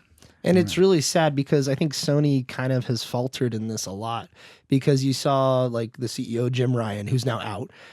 He wanted to do a bunch of the live service stuff, and he kept that company going. Like during the pandemic, he made sure that there's a crazy story where like he made sure that PS5s were loaded onto airplanes that they paid extra money for to get to America to sell the PS5s. And it's like crazy. Like he kept the company alive. Like, great. That's awesome. Dandy. But he also really pioneered the live service push with Sony. And they had 10 games in development as of 2022. And I think about half of those have been canceled already. You had a Twisted Metal live service game. You had the Factions multiplayer. Wait, what was the Twisted Metal live service game? It was made by another outside studio they brought in. They actually purchased that studio that they shut down. Okay, because I purchased Twisted Metal 2 and plus Twisted Metal Black. Yeah. When the Twisted Metal show launched on Peacock. Also, super Great show. Awesome show. Actually, David, I think you'd like it. Yeah, it's really fun. good. It's a And fun show. Lots of nostalgia. It's super good. And yeah, in the homages, and which Yeah. I don't really connect with, but I loved watching it as a it was it was great. cool. It was a cool show. But anyway, there was a Twisted Metal multiplayer project that got canned. Concord we already talked about. The Last of Us Faction. There's also a Spider-Man multiplayer game, Spider-Verse, basically. Like after Spider-Man 2, this was the next step. It was going to be Miles, Peter, Gwen, I'm so tired all this of the other stuff multiverse crap, too. into a live service Spider-Man game. But they canned it not because of the other reasons that a lot of them the other got canned. The reason why Spider-Man got canned is because the royalties they have to pay to Disney and Marvel are like insane, and they don't want to do that. They'd rather focus on original IP like Concord to make all their money. They owe Disney royalties because I was pretty sure that Spider-Man 2, they owe Disney. They own Marvel royalties. That's why. Yeah. I was gonna say I thought that Sony owned Spider-Man outright as far as They a video game franchise. do, but I think because it's connected to Marvel in a way, I know that for a fact for Spider-Man 2 they have to pay Marvel royalties. That's how it works for that game. That's why the budget was like $300 million. Damn, It was crazy. it's also a really good game from the That's game why I hear. pricing. Yeah, That's why another PS5. Another PS5 one. and I know Sony has the rights to the movies as well. Yeah, they don't have to, I think, pay Yeah. anything for that. I think it's just Yeah. a video game franchising. It's like a video game thing, I think, Yeah, or whatever. I don't know. It's good. They've done great. Sony continue to not mess up Spider-Man because it's one of the part of the Marvel universe and Venom, right? Yeah. That I'm not irritated with. So Yeah, and we're gonna get. Well, I don't know. Yeah, go David. Sony has its fair share of missteps. Anyone remember, Everybody it's remember Morbin time? It's Morbin time, yeah. Or Madam Web that came out this year. Oh, yeah. And Kraven the Hunter, which is supposed to come out later, which also looks really bad. I don't think it'll be as bad as Madam Web. It might be as good as Mad Venom, but I don't have much are faith those in actually it. Sony? Yeah, Yeah. those are all Sony. Yeah. Morbius They're was trying to make their Sony Sony Spider-Verse property. whatever. Oh, okay. I was thinking of something else. Yeah. Yeah. I didn't actually get to watch it. Yeah, no, which one? Morbius was Morbius? Yeah, it was like Sony. totally bombed in the theaters, and then some people on the internet memed Sony into re-releasing it in theaters, and then it bombed again. And it bombed again. Wow. They're like, there's so much demand for Morbius. We should put it back in theaters. Spend all this money, and then it just doesn't make any money. It's like $1,000. Wow. But yeah, Sony is like, they're in an interesting spot because they're at the top right now. Like, yeah, and then technically Nintendo is kind of like at the top because they sell 120 million Switches and blah blah blah. But Sony's like outside of Nintendo, Sony's like on top and like as far as AAA as far as AAA games and console, like actual like general console market, and like they have Microsoft falling by the wayside and actually releasing games on PlayStation now. Like the four like Grounded, Sea of Thieves, Pentiment, what was the other one? Hi-Fi Rush. And now Indiana Jones is coming out this spring on PS5, which I'm really interested to see how that's going to do. I think I'm really that interested in Indiana Xbox Jones. is going to slowly merge out to as more of a service, like GeForce Now, and a brand versus a platform where they're releasing. Because I know for a long time they were talking about Xbox Game Pass and cloud gaming on Switch. Yep, that's what they want for a really long time, right? And so I think that's where Microsoft is. It might still have its toes in, but I feel like that's where this is going. Yeah, and then they can also release stuff on Switch as well. Like Switch 2 is coming out, which we will talk about momentarily. But I wouldn't be surprised if like Hi-Fi Rush gets a port on the next Switch, or like maybe even Indiana Jones if they can make it run on that, which they already have Wolfenstein 2 on there, which is the same company that makes it, so why not? You're pointing at me. Frankie's pointing at me, and he's do you like, watch any handheld gaming stuff? Do you follow any of the hardware and stuff? The Steam Deck, Fan Deck, all that stuff. Okay. Yeah. Fan the deck and all that. First, a little bit further down, the newest generations and iterations, right? They're going to be using RDNA 4. Yep. You also have Intel using their ARC GPUs and all that kind of and stuff. And so there's a lot more power going into them. Do we just want to hop into Switch stuff and handheld? Wait, before we I'll get let you go. You let you go. Okay, because I'm pretty sure it's Samsung that is making the Switch 2. You're correct. Samsung and NVIDIA. Yes, got it. And it's a custom chip with the graphics, and it has, I think they're like hybriding. I'm going to butcher this and someone may be upset, but it's like marrying a Snapdragon processor and a Tegra processor, and then just coming out with this really sweet multifunctional processor APU type. That's how I've had it pitched to me from what I've heard too. Like Moore's Law is Dead is a really good source on YouTube. I don't know if you follow him, but shout out to Moore's Law is Dead. You can look him up on YouTube. He covers a lot of PC tech industry stuff, but he's talked about the Switch too and how the hardware and the chipset was confirmed. It was cemented in 2022. So Nintendo said, okay, this is what we're going with. Intel actually almost beat NVIDIA to do the Switch 2 hardware. It was that close. They had a good pitch for it, and AMD won in the end. AMD was able to do it cheaper. Same thing on the other side with Xbox for the next Xbox hardware. NVIDIA almost was able to convince Microsoft to go with them, but AMD came out in the end, and now it's going to stay the same. That's what they did this last generation, too. Yeah, same. This current generation. They almost got him. They almost got him. NVIDIA is slightly better, but is it worth the extra cost? Yep. Because they're this current gen is $500-$600 when it came out brand new. For inflation, it's still cheaper than the PS3, and that is the one stab I will take at PlayStation, right? Because it was just like an ungodly cost for when it came out.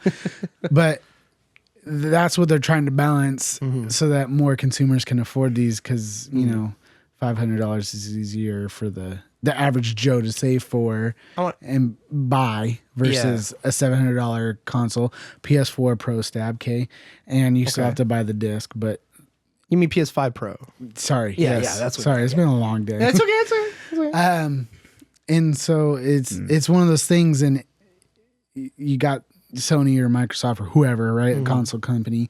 And they're like, is this much more performance worth this much more money? Nah, nobody else will notice. We'll go with AMD. Yeah. And AMD is a solid company. And you don't have to worry about backwards compatibility. Yeah. It's all x86. They are a good brand priced for performance, right? Totally. Okay. Yeah. They're not top dogs. No. Ever. But they are right in the center of the road, and it's a damn good price. Yeah. I want to ask you too something. We're diving into Switch, handheld gaming, Steam Deck, all that kind of stuff. The Steam Deck right now you can get for about $400, even cheaper on sale, and even cheaper used in a lot of instances. And you can upgrade it and do all kinds of stuff to it. And it's basically a handheld PS4, basically. maybe even a handheld PS4 Pro. It runs at 800p or whatever it's going to be on the screen. But I want to ask you guys, how much do you think the Switch 2 is going to cost? Because right now the Steam Deck's about $400 to $500, full price, brand new, and it's on par with about a PS4 Pro, that kind of stuff in terms of just raw power.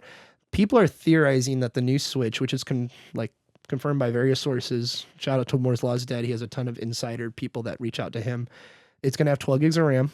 That's how much the Series S has, but I feel like they can better utilize it in a mobile processor chip and all that kind of stuff. So 12 gigs of RAM. They say it's going to have SSD, super fast storage, just like Steam Deck and PS5, all that kind of stuff. So it's going to have that. What do you guys think? What are you guys feeling, David? My thought is, I mean, I could be wrong, but my thought is Nintendo's probably going to try really hard to hit that magical $399 price point. Okay. I was going to say 400 to 500. So 400.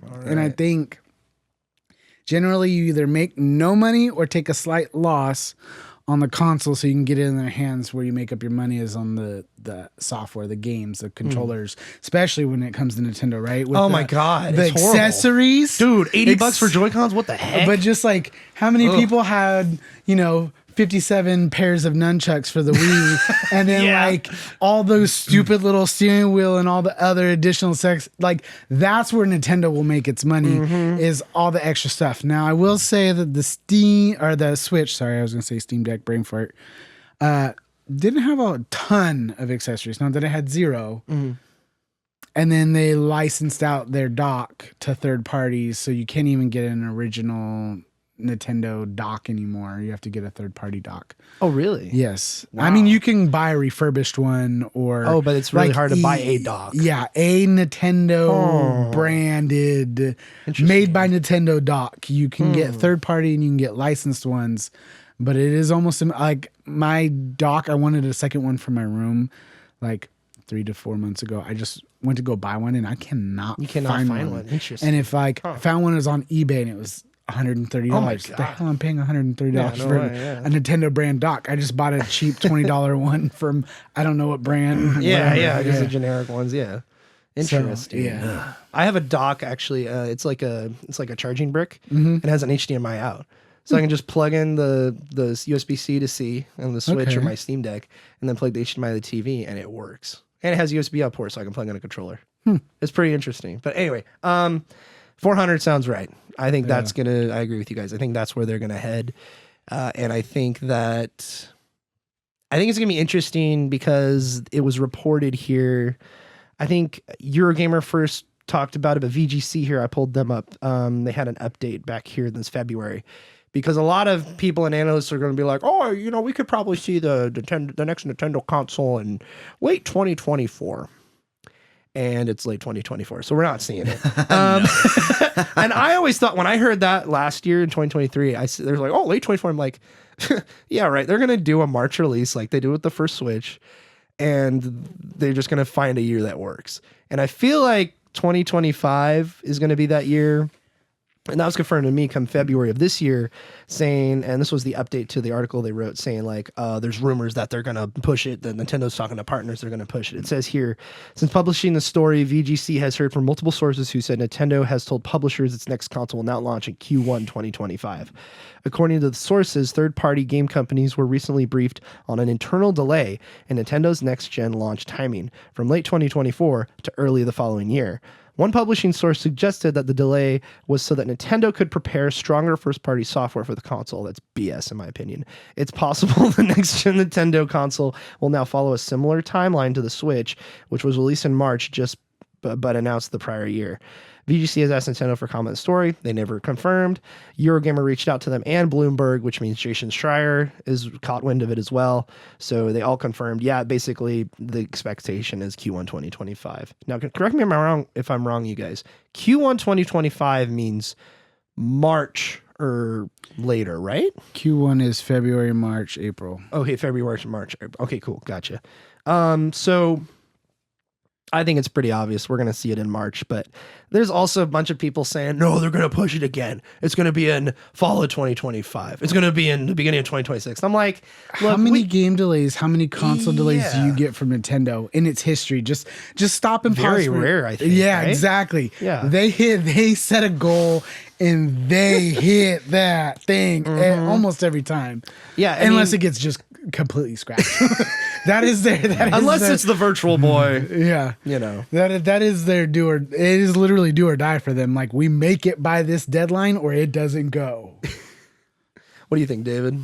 March later? Yeah, earlier? I tend to agree that if I mean, have we? So I kind of spaced out while you're reading the article. It's okay. It's all good. So is that actual confirmation? So Nintendo has not From confirmed. Nintendo itself? No. Okay, so that's- these are just reports from publishers and partners Okay. informing people, like people who've been briefed on it. People like people at the publishers and partners and developers who have the development hardware to work on the Switch 2. They have been informed, hey, we're pushing it back further. So you have extra time to work on stuff, basically. Okay. I think Nintendo's really trying so friggin' hard to sell through their last Switch hardware, like of the OLED, the light, and everything this fall to just get rid of it and just like clear stock so they can just throw the Switch 2 out there and boom, everybody's happy. Yeah. But the question is, when are they going to reveal it? Because I didn't have a chance to look it up, but I believe it was October that the Switch reveal trailer posted. And then everybody's like, oh my gosh, it's not the NX, which was the code name. It's the Switch. What the heck?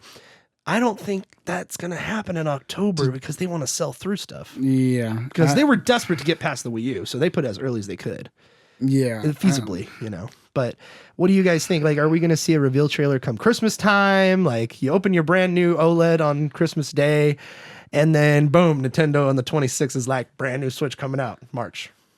Yeah, I think December is probably if they're going to announce That's just it a this real year, random example, but if they're going to announce it this year, December makes sense. Really? Okay. To me, but All right. who's to say? Who's to say, yeah. Nintendo hasn't actually confirmed. Wouldn't that be awesome if it was any December? of this? Yeah, They said 2 weeks before Christmas, they're like, "Hey, you mother truckers, here's you fans. You're gonna buy this, and you're gonna be happy with it." So here's the thing with Nintendo is they've been really good about keeping like mum's the word until something's really close to launching. They've been doing really good at that. Yeah, especially like the second half of the Switch generation. It's like, oh, starting in 6 weeks, you know, this game will be launched and these will be like available and you can play the demo now. And it's like, where the hell did that come from? You guys really kept that under wraps, except for, right? Yeah. I think Nintendo also leaks their own information so that people get hyped about things before something happens. And like, no, we can't say nothing about this. This isn't confirmed. This isn't real. And then, you know, come to find out 2, 3, 4, 5 months later, they're like, oh yeah, by the way, next week it's live. And you're just like, okay, I see what you did here. Did you guys see the leaked images of the Switch 2? Or whatever they're gonna call it, like the back of it, the front of it, the Joy-Cons. I did not. I saw the last video I saw was someone going over with the Samsung hardware and what was going to be in it, and it's pretty close to what's in my S24 Ultra. Oh wow, really? Yeah, a little bit better, but more purpose built. That's still pretty powerful. Yeah, Processor. But You know what would be interesting? This is kind of a speculative side note. If we had like a mobile device war over like crossover into handheld gaming, so like Nintendo's going with Samsung for their hardware for the next Switch, right? What if we get the news like, you know, this year the next Steam Deck is coming with Apple's new M5 chip or something, you know? That'd be really funny. Said nobody ever. Just telling you right now, that is not what they. No. I would pay lots of money to get into that timeline to see what it was like, because then Valve could like be the ultimate Linux and niche hardware manufacturer. They have Linux, which is already impossible to make hardware for or to make games run on, and now they have a piece of hardware, the Apple chip, the M4, that no games run on at all. So. Yeah. So it would be a best of the worst of two worlds. That's what it would be. But if anyone was gonna do it, it would be Valve. I agree, and I want to talk about them in a little bit because Valve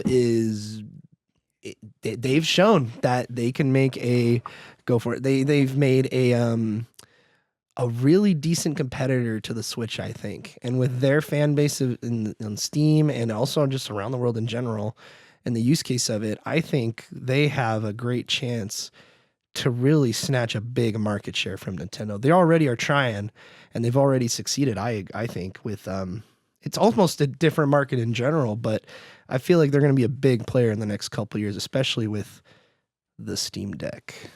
But before we move on to that, I want to ask you guys, what do you think? I want you to give me an example of a game you want to launch with the next Switch. And what do you think it's going to be called? So I'm going to go with you, Frankie.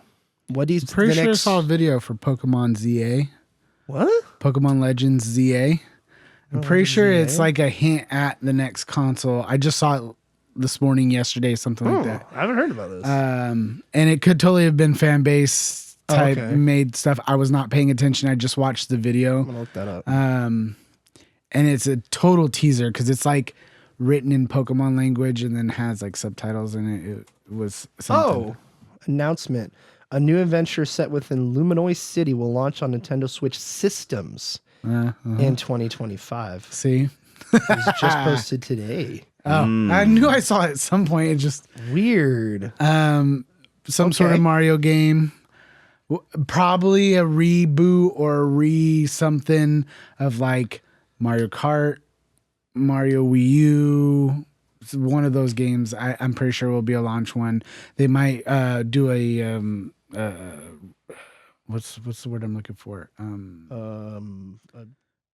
Remake, not remake, but a remaster of like Breath of the Wild. Okay, that would make sense. Yeah. Yeah. Okay. Yeah. What do you think? What do you think is going to be called, Frankie? The Switch 2? Just the Switch 2, huh? No, Nintendo's going to be. They're going to be weird. Yeah. The Switch U? No, they're going to be like Switch Squared. The Switch Squared with a little T. Yeah. First off, the GameCube intro little music was probably one of my favorite like game boot screens. Okay. Switch Squared. Yes, Switch Squared. Some sort of Me box. That sounds like a. Because remember they tried the whole Me characters. Yeah, and they're somehow still around. Yeah, but you know what I mean. They're gonna make it uniquely Nintendo, whatever it is. Okay, how about you, David? A game you want to see on the next Switch launching with it, as well as the name. That I want to see. Yeah. Okay. What I really want to see. Yeah. What do you want to see? What I really want to see. What I really want to see. Oh God. Is an updated version of Wind Waker HD. Yes. Get that out of the Wii U prison. Break it free of the Wii U prison. Same thing with Twilight Princess HD. I need that out there. Like, I'm on the same boat, and we've been hearing about that dual pack for literally 2 years, and people say it's real. I believe it's real, but I think they're holding it off. They're like, we're gonna just grab it out of their butt and come. I swear I thought he was gonna say Kirby's Dream Course. Yeah, I know. I thought that too. It's the. He wants He's to. pulling his hair out. He wants to say it, but he doesn't want to be acknowledged that he wants to say it. I want it. I want it, but it's never gonna happen. Wow. I mean, I'm never gonna say never. But dude, listen, we got Kirby's Forgotten Land or whatever it's called, a 3D platformer Kirby. Kirby's their guy they like to experiment with. We had Dream Course in the 90s. We had constant constant examples of Kirby being their experimental boy. Yep. I think I would not be surprised, David, especially with Dream Course back on the Switch Online service. If we get some form of Dream Course later on, I don't think it's going to be like give me Paper Mario OG again, but it's going to be a new Dream Course type of game. I feel like Kirby's going to get another one. That's the thing is, like, we're not going to get the racing one, but we'll get your Dream Course. That's what I want to see is some type of updated new Kirby golf game that retains the test your friendship spirit of the original, but yeah, expands it to where you know you I can love do a how little he bit more says than. test your friendship when he knows He's broken that friendships. he's broken friendships purposefully. Purposefully. No, well, what I'll say about it is, growing up playing it with my brothers, it was like Are you still brothers? cutthroat competition. Well, I mean, technically, they're still Like brothers. cutthroat competition. Yeah. Oh, dude. I've seen you and Matt play it, and it's I was like, gonna say, Jacob. whoa, Jacob they're is way- no better. Not even a little bit. because I've witnessed them play it, and I'm like, dang, this is like, wow, this is like me and my sisters playing Fusion Frenzy. Like we are going at it, like we are like tearing each other apart.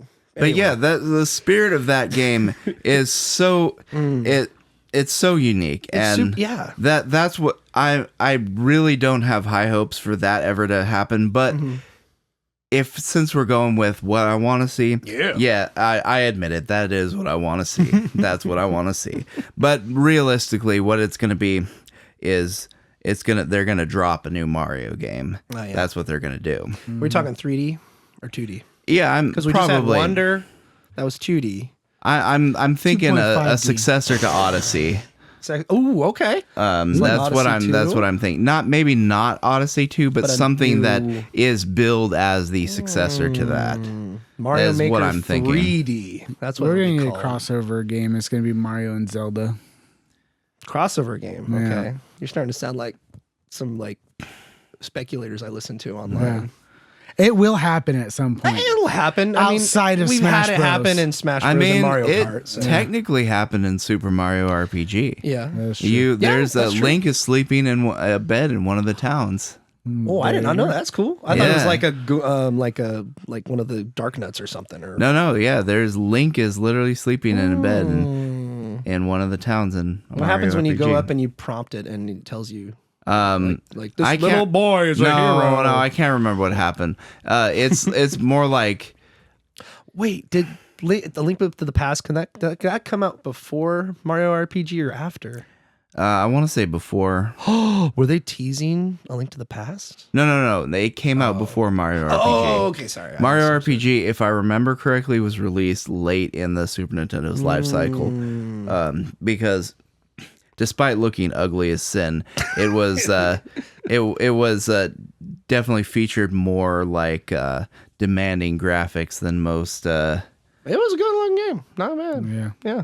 Same with like Donkey Kong and stuff, but what do I want to see? I want to see like what I want to see, and it's not going to happen, is a new 2D Donkey Kong game. I know Retro Studios is working on Metro Prime 4 and they're just slaving away at it, and it's never going to be released maybe, but one can dream that a Donkey Kong game, a new 2D Donkey Kong could be released. I think they'll eventually get to it, but we're not going to see that until like way into the Switch 2's life cycle. But what I think they could bring is I think they could do, I feel like we're going to get a new Mario Kart either at launch or later, but I feel like it's coming. I feel like we're going to get a new Mario Kart at some point. Yeah. And I do feel like it's not going to be at launch, but I feel like they are going to revamp Smash Bros. Somehow. And they're going to bring it like back to basics. And it's going to be like, kind of like how Street Fighter does every cycle. They redo it and they redo the characters and they redo a bunch of different things. You're not going to get Snake or anything, but I will tell you what is going to be their launch. There's going to be a port of some kind. I know for a fact. I don't know for a fact. I don't have any. I don't have nobody in Nintendo. My uncle works at Nintendo or with some of these devs, but what I will say is I think we're going to see a port of like Star Wars Outlaws or, for example, Avatar Pandora's whatever it was called. Frontier. What? Wasn't it like Frontier? Yeah, Pandora Frontier or whatever it's called. Now, if I feel like Nintendo's- Ubisoft is going to take one of those things and they're going to port it to the Switch. No. too. If Nintendo's smart and they go that route, the Switch 2 is going to launch with a port of something like an older game that's really popular, like the same way in which Skyrim came to the first Switch. Oh, that's what they're going to do. It's going to be Cyberpunk. Maybe not at launch, But could you imagine like what December is like the release date anniversary for like Cyberpunk, right? That came out in 2020. So they could be like for the 5th anniversary, we're porting it to Nintendo Switch 2 or whatever. So that could be like late 2025. I think Cyberpunk's gonna be too No, I think they could do it, dude. For the hardware I'm looking at and the hardware I'm looking at some of these like old like these PCs I'm putting together. I'm like Cyberpunk can absolutely run on the Switch 2. 100%. It can run on the Xbox One. It 100% is going to run on the Switch 2. It could not run on the Xbox One. It can technically. It fried at a bunch of 22 them. frames a second, but that's not running. We're not going to bother with that. That is walking. Dude, okay, but it makes sense. The Witcher 3 was on the Switch. They somehow magically put it on there. They cut so many corners. Yeah. Same with Hogwarts Legacy. I mean, The Witcher 3 was already a corner cut game to begin with. Correct. The tech demos we got of The Witcher 3 were mind-blowingly insane. And then when the game released, I was like, oh, it doesn't look nearly as good. That's David, I'm so that's proud of because you no. for bringing that up. It's because you played it on consoles. Number one, okay. Number two, It ran on the Xbox One as well. really crappy ports. We talked about this last time where they're developing games for the x86 architecture for consoles and then porting it to PC, which means PC ports suck buttholes when they used to be really good. Because remember, you go back 10, 15 years and you could do like a PS3 versus PlayStation, and it was just miles different on how good a game would look on PC. And now it's like not that. Yeah, that's exactly what it was. The Witcher 3 just suffered from being basically developed for consoles. You Yeah. know what? I just found out the Yakuza games are finally starting to find their way on Switch. And the first one's coming out actually legit this month in October. I did not know that. I can imagine them just porting them all over to Switch and then Switch 2 and just keep going from there. I don't think there's going to be any forward compatibility. Like if you buy it on Switch 2, you'll be able to play it on Switch. No. They'll put it on Switch, but then you can play them on Switch 2 or something. Right. I think kind of like PS4 and PS5. Yeah. Also compatibility, backwards compatibility. There's been debated the last couple of years if there is or isn't going to be. What do you guys think, and what's your argument for backwards compatibility or not having it? I think they're going to keep it because it has to do with system architecture, number one, and then it has to do with format of the software and whatever their OS is. And they've kept a pretty good cohesiveness between the Wii into the Wii U into, not that you could use the disc from a Wii U, but the games, they brought the games over to the console, and they may not be, backwards compatible, so to speak, but they did port it over and bring it with it. So Wow. I think a lot of it will be quote unquote backwards compatible, whether or not they port the same games over or you do have access. And I think with the format of the little mini cartridges and online store purchases, I think you're going to have a little bit better cohesion than from Wii U to Switch. I think there's going to be full on backwards compatibility because Nintendo's really good about doing that. Like the Wii, the OG, the original Wii was backwards compatible with the GameCube of all things. I do remember that. Yep. And then the Wii U was backwards compatible with the it Wii. literally had the entire Wii system on it. Yeah. Yeah. And the GameCube also too. The Wii went so far as to include GameCube controller ports, GameCube memory card slots. Yeah. So I could easily see that even if the Switch GameCube 2 had the SP compatibility with games and yeah, that's right. Uh-huh. That's right. Yeah. I can easily see that even if they don't keep the same little mini card format for the games, I could easily see them having a little slot on the new Switch where you can put in your old Switch games and play them. Yeah. Okay. I agree with you guys. I've heard the argument on the internet that they might not include backwards compatibility. They might be selfish and steal your money.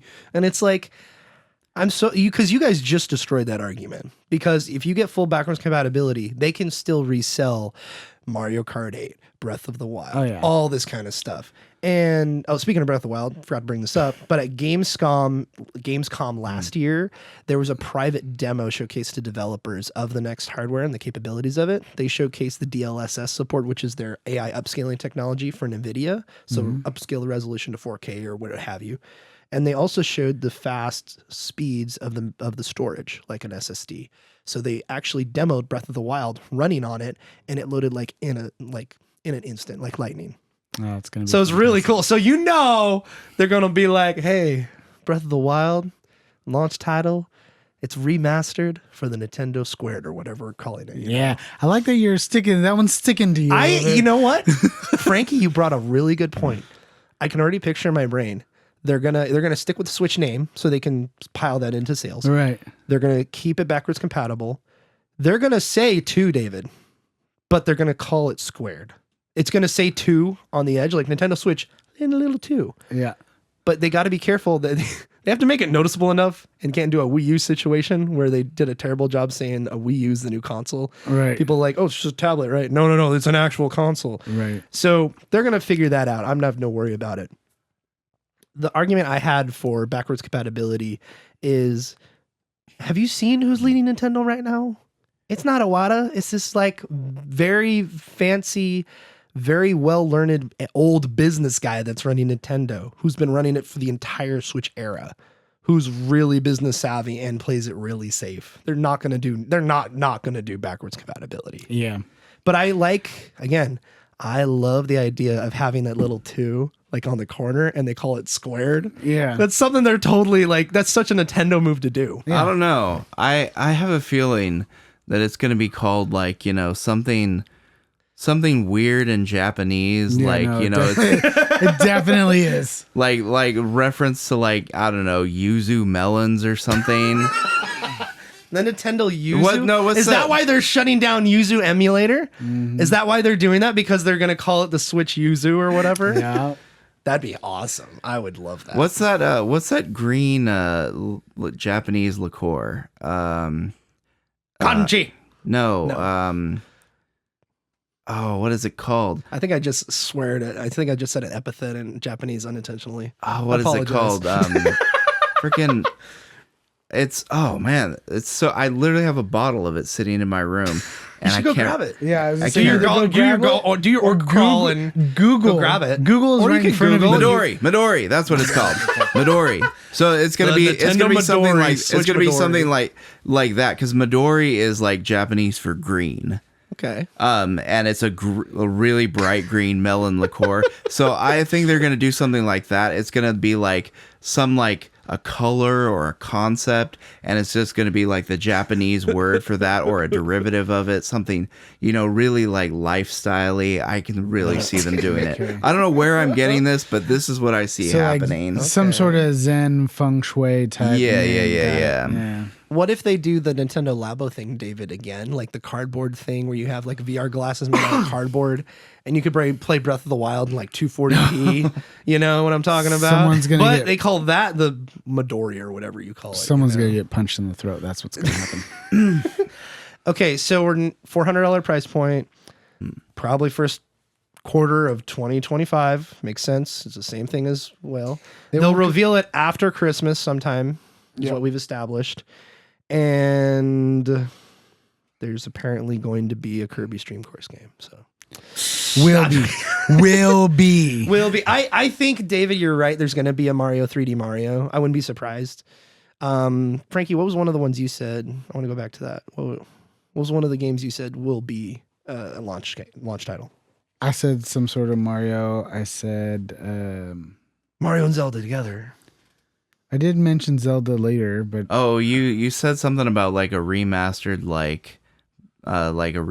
Zelda game or something like that, or I don't know. Oh yeah, remastered Breath of the Wild. Okay, or some sort of Pokemon. Or a Mario. Literally their biggest IPs. I could see Pokemon being there because that ZA thing or whatever. Yeah. Where did I have it here? We're building. No, I'd quit out of it. But that Legends thing, that makes sense because the last Legends game was like 2022, I think, in January of that year. And then they've been wanting to do another Legends type game. And I feel like this is Arceus, the next one. right? Was the last one. Arceus. Arceus was the last one. Arceus. So this makes... Is it not Arceus? No. Why is it called Arceus? Is it Japanese? What is it? No? No, is that not the way to say it? It's Arceus? Yes. Archaos? Yeah, no, not chaos. KS. Okay, I'm sorry. I know Our we- chaos. I feel like we had this conversation. I feel like we before. have had too. I Yeah. need to talk to Lexi and correct her like you just did. Yeah, to it's me, not so- Arceus. I hate when I hear someone say Arceus because Okay, one more Anyways. question about the Switch 2, and then we'll move on to Arsane Arsane instead of Whatever, Arcane. Whatever. It's going to be a Pokemon game, a Mario game. I hope we get that dual pack of Wind Waker and Twilight Princess that's been rumored forever. I hope that finally happens because then No, that could be great. Nintendo really good. They're gonna wait till you're They're gonna wait very till the last very last breath second. of hope, Yep. and then you're like, it's never coming, and they're like, flowers. that's And then you're gonna be the happiest thing ever, and you're gonna spend all your money. You're gonna buy 3 different copies, plus the DLC, plus collector's controller, and bam, they got you. here's a question for you guys. GTA 6 next year. Nope, Not going to be on the Switch 2? hell no. Hell no. Okay, Frankie says hell no. No. David, what do you think? Probably not. Okay. But that would be a baller move if they did. Yeah, I would agree. It would be. What if really they release cool. GTA 5 on the Switch 2? See, that's actually what I was trying to think of a game that was really popular that's kind of older that they would port over to the Switch 2, kind of the same way they did with Skyrim on the OG.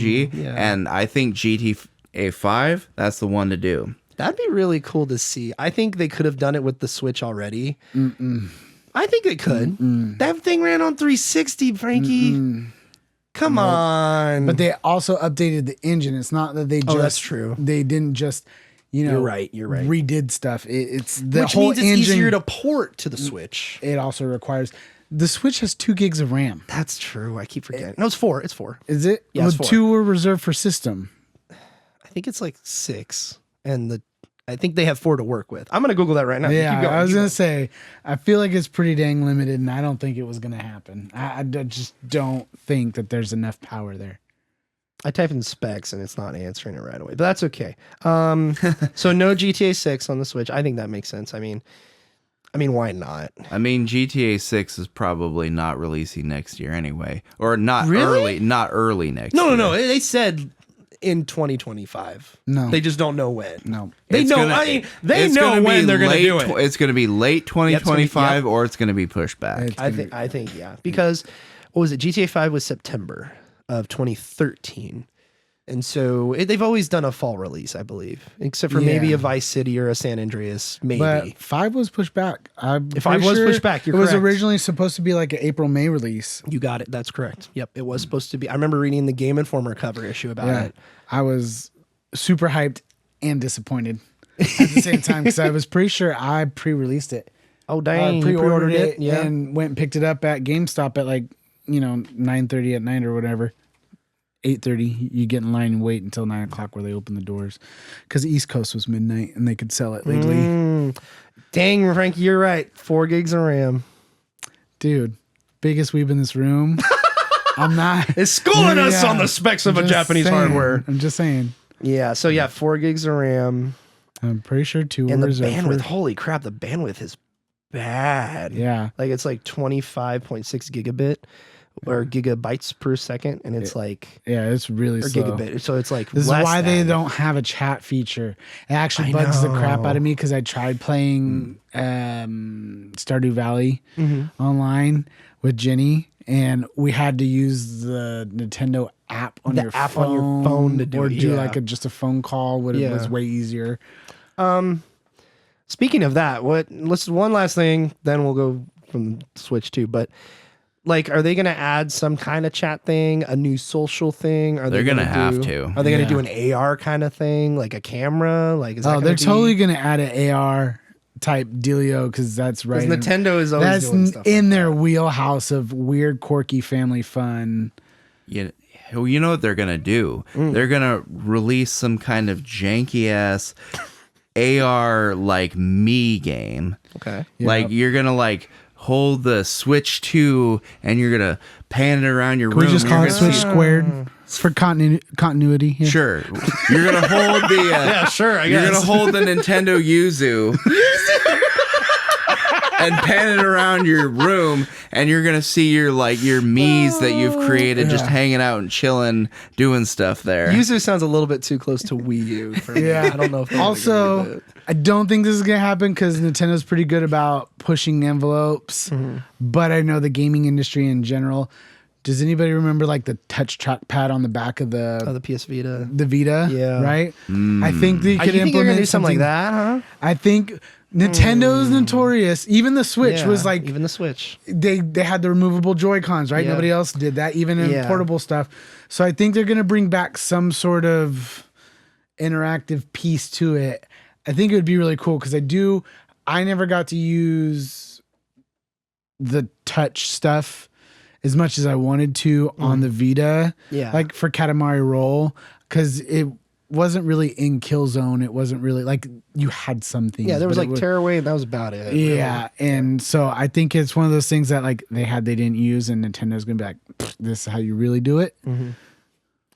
All right, so Frankie, I know you got to get going, so I'm gonna ask you one more thing for both you and David. The Switch 2 is coming out next year, right? We have the other consoles, so supposedly coming out in a couple years. 2026 rolls around. Are we going to get a release? I want to hear your predictions. A release from Sony hardware, Nintendo hardware, Microsoft hardware, or Valve, or all together? What do you think is going to happen in 2026? Are we going to get another Xbox? Are we going to get a Steam Deck 2? What do you guys think? I'm pretty sure we're getting a Switch either next year or 2026. Well, we're getting the Switch, too. Yeah. We're getting the Switch 2 next But year. I think that's going to prompt Valve because although that is not really their market That's not because their market, yeah. they're handheld PC gaming. Yeah. But it is still that mobile market. I think that they'll follow suit into 2026. Yeah. And then, like I said, I don't think this is where Xbox is going with their gaming stuff. yeah. But I feel like if they're going to stay competitive, especially in the major consoles, they're going to launch before PlayStation this time. Okay. They have to. They do, They've had 2 cycles where they have not done very well with first party IPs and console like hardware sales. And I think the only way they're going to capitalize on it is this next generation is if they can get ahead of them. And I don't see it happening. Yeah. I really don't. But that's what I think should kind of unfold. Yeah, they should. Okay. All right, David, what about you? 2026, Switch 2, 2025, but 2026, we got Valve, we got Sony, we got Microsoft. Yeah, I tend to agree with Frankie. I think Valve's gonna try and follow up the Switch 2 with something new of their own. God, I hope it includes the Apple M5 chip. Because that means more gaming on my platform. You know what? of choice. Gabe's a fan of the Mac. But anyway, yeah. think. I agree with Frankie, basically. Yeah. Yeah. It's a Unix-based software, you know? Yeah, I don't know. I think we're going to get Steam Deck 2, not next year, but I think 2026 will be the year because Valve has said that we're going to wait a couple years. And this was last year they said this. We're going to wait a couple years for the technology to get better. And then we're going to release a Steam Deck 2. So they're working on it. They know they're projecting stuff and they're figuring it out right now. I also think, and we're going to get this more, I think, next time you're on, Frankie, but I feel like Microsoft is going to do some kind of handheld, kind of like how the ROG Ally is coming out and that's on the market. I think Microsoft's going to do their own flavor of Steam Deck or something with Windows on it or their own Xbox ecosystem thing. See, If they do, it's going to suck. As well as Sony is eventually going to do a handheld as well. I don't think Portable PS5. I haven't looked at the metrics for the Portal. Okay, so don't quote me. But Portal is selling really well. It is Really, really well. More than they thought it would. Yeah, and which blows my mind because I had a Vita and it did not sell well, and I loved my Vita. Well, it's in home streaming. Yeah, it has a really good use case. Like the family's using TV, you can just Yeah, hook up and to it It's is great. the Gaikai technology they Yep. bought for their streaming stuff really kicks in and it shows really well, Yeah. and they have done a good job. About I would optimizing love it. like if I had a PS5, and you can technically do this with the Vita and the PS4, but it like to put Minecraft on the Portal Right. and just sit on the couch and play it. Yeah. like that's awesome. I've been tempted so many times to just buy a Portal because Nah. like the kids. Oh, but you could though. I But have, your PS5 uses the streaming stuff. All the yeah, time. I could totally just stream it to the PC, which is right next to my TV, and I have 2 consoles, so I could always just play Yeah. on the other one. yeah, So, you have too. the Portal does not work in my realm. It's just a trophy piece, honestly, is what Yeah. it would end up being. But next episode you're on, we'll talk more about like what we expect for the future, and get really deep into that. Switch 2's coming, man, and I think it's going to be interesting. And then and now that Xbox console sales are flatlining, you have the PS5 not selling as good as around the PS. This time when the PS4 was out, the PS4 was selling better than the PS5. It's still selling great. Don't get me wrong. It's price point, But though, once inflation. GTA 6 comes around, Oh, man. GameStop's going to live for another couple years, Yeah. and as well as these consoles are going to sell better. So, anyway, do you guys have any last words before we get going here? Xbox is not releasing handheld.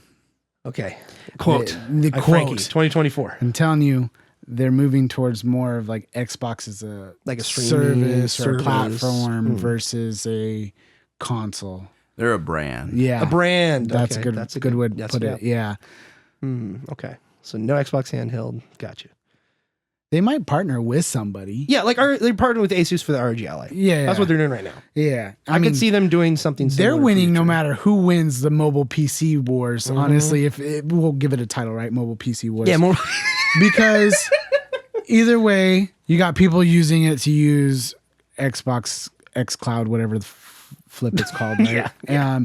And then on the other hand, like the MSI Claw and the ROG Ally, they're using Windows 11 and really pushing those through. So Microsoft's winning whatever money you spend. So it really doesn't matter. And if they can get their stuff on, like, say, a streaming app Oh, on yeah. the Switch too, or something like that, then they're really winning. Yeah. But I don't know if we'll see how that happens. But anyway, yeah. All right, David, what do you got for me? Anything last words for the discussion? You know what? I wanted to, since we're probably not doing a little segment.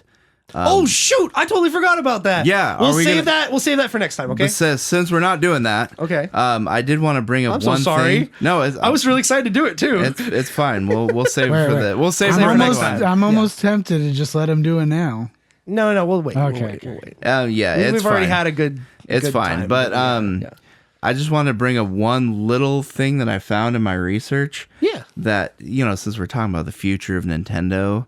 So one of the things that I researched was last year, Charles Martinet stepped down as the voice actor for Mario, and he moved to sort of a brand ambassador role, whatever that means.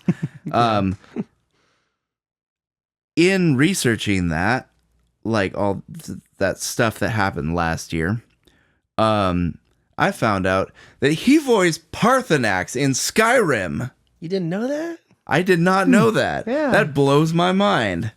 Okay. The guy, like, what the heck? Yeah, exactly. What the heck? Why did they cast him as Parthenax? Well, that's why it's obviously we need to have you watch more digital gamings, David. But we'll do that for next time. Okay. I mean, you look like I look when I'm like, oh, this voice actor from anime is in this JRPG. You just look like you've just had a total bomb dropped on you. Well, when I was over at Island Chelsea's, they were playing Hogwarts Legacy, and they're playing like the DLC or whatever.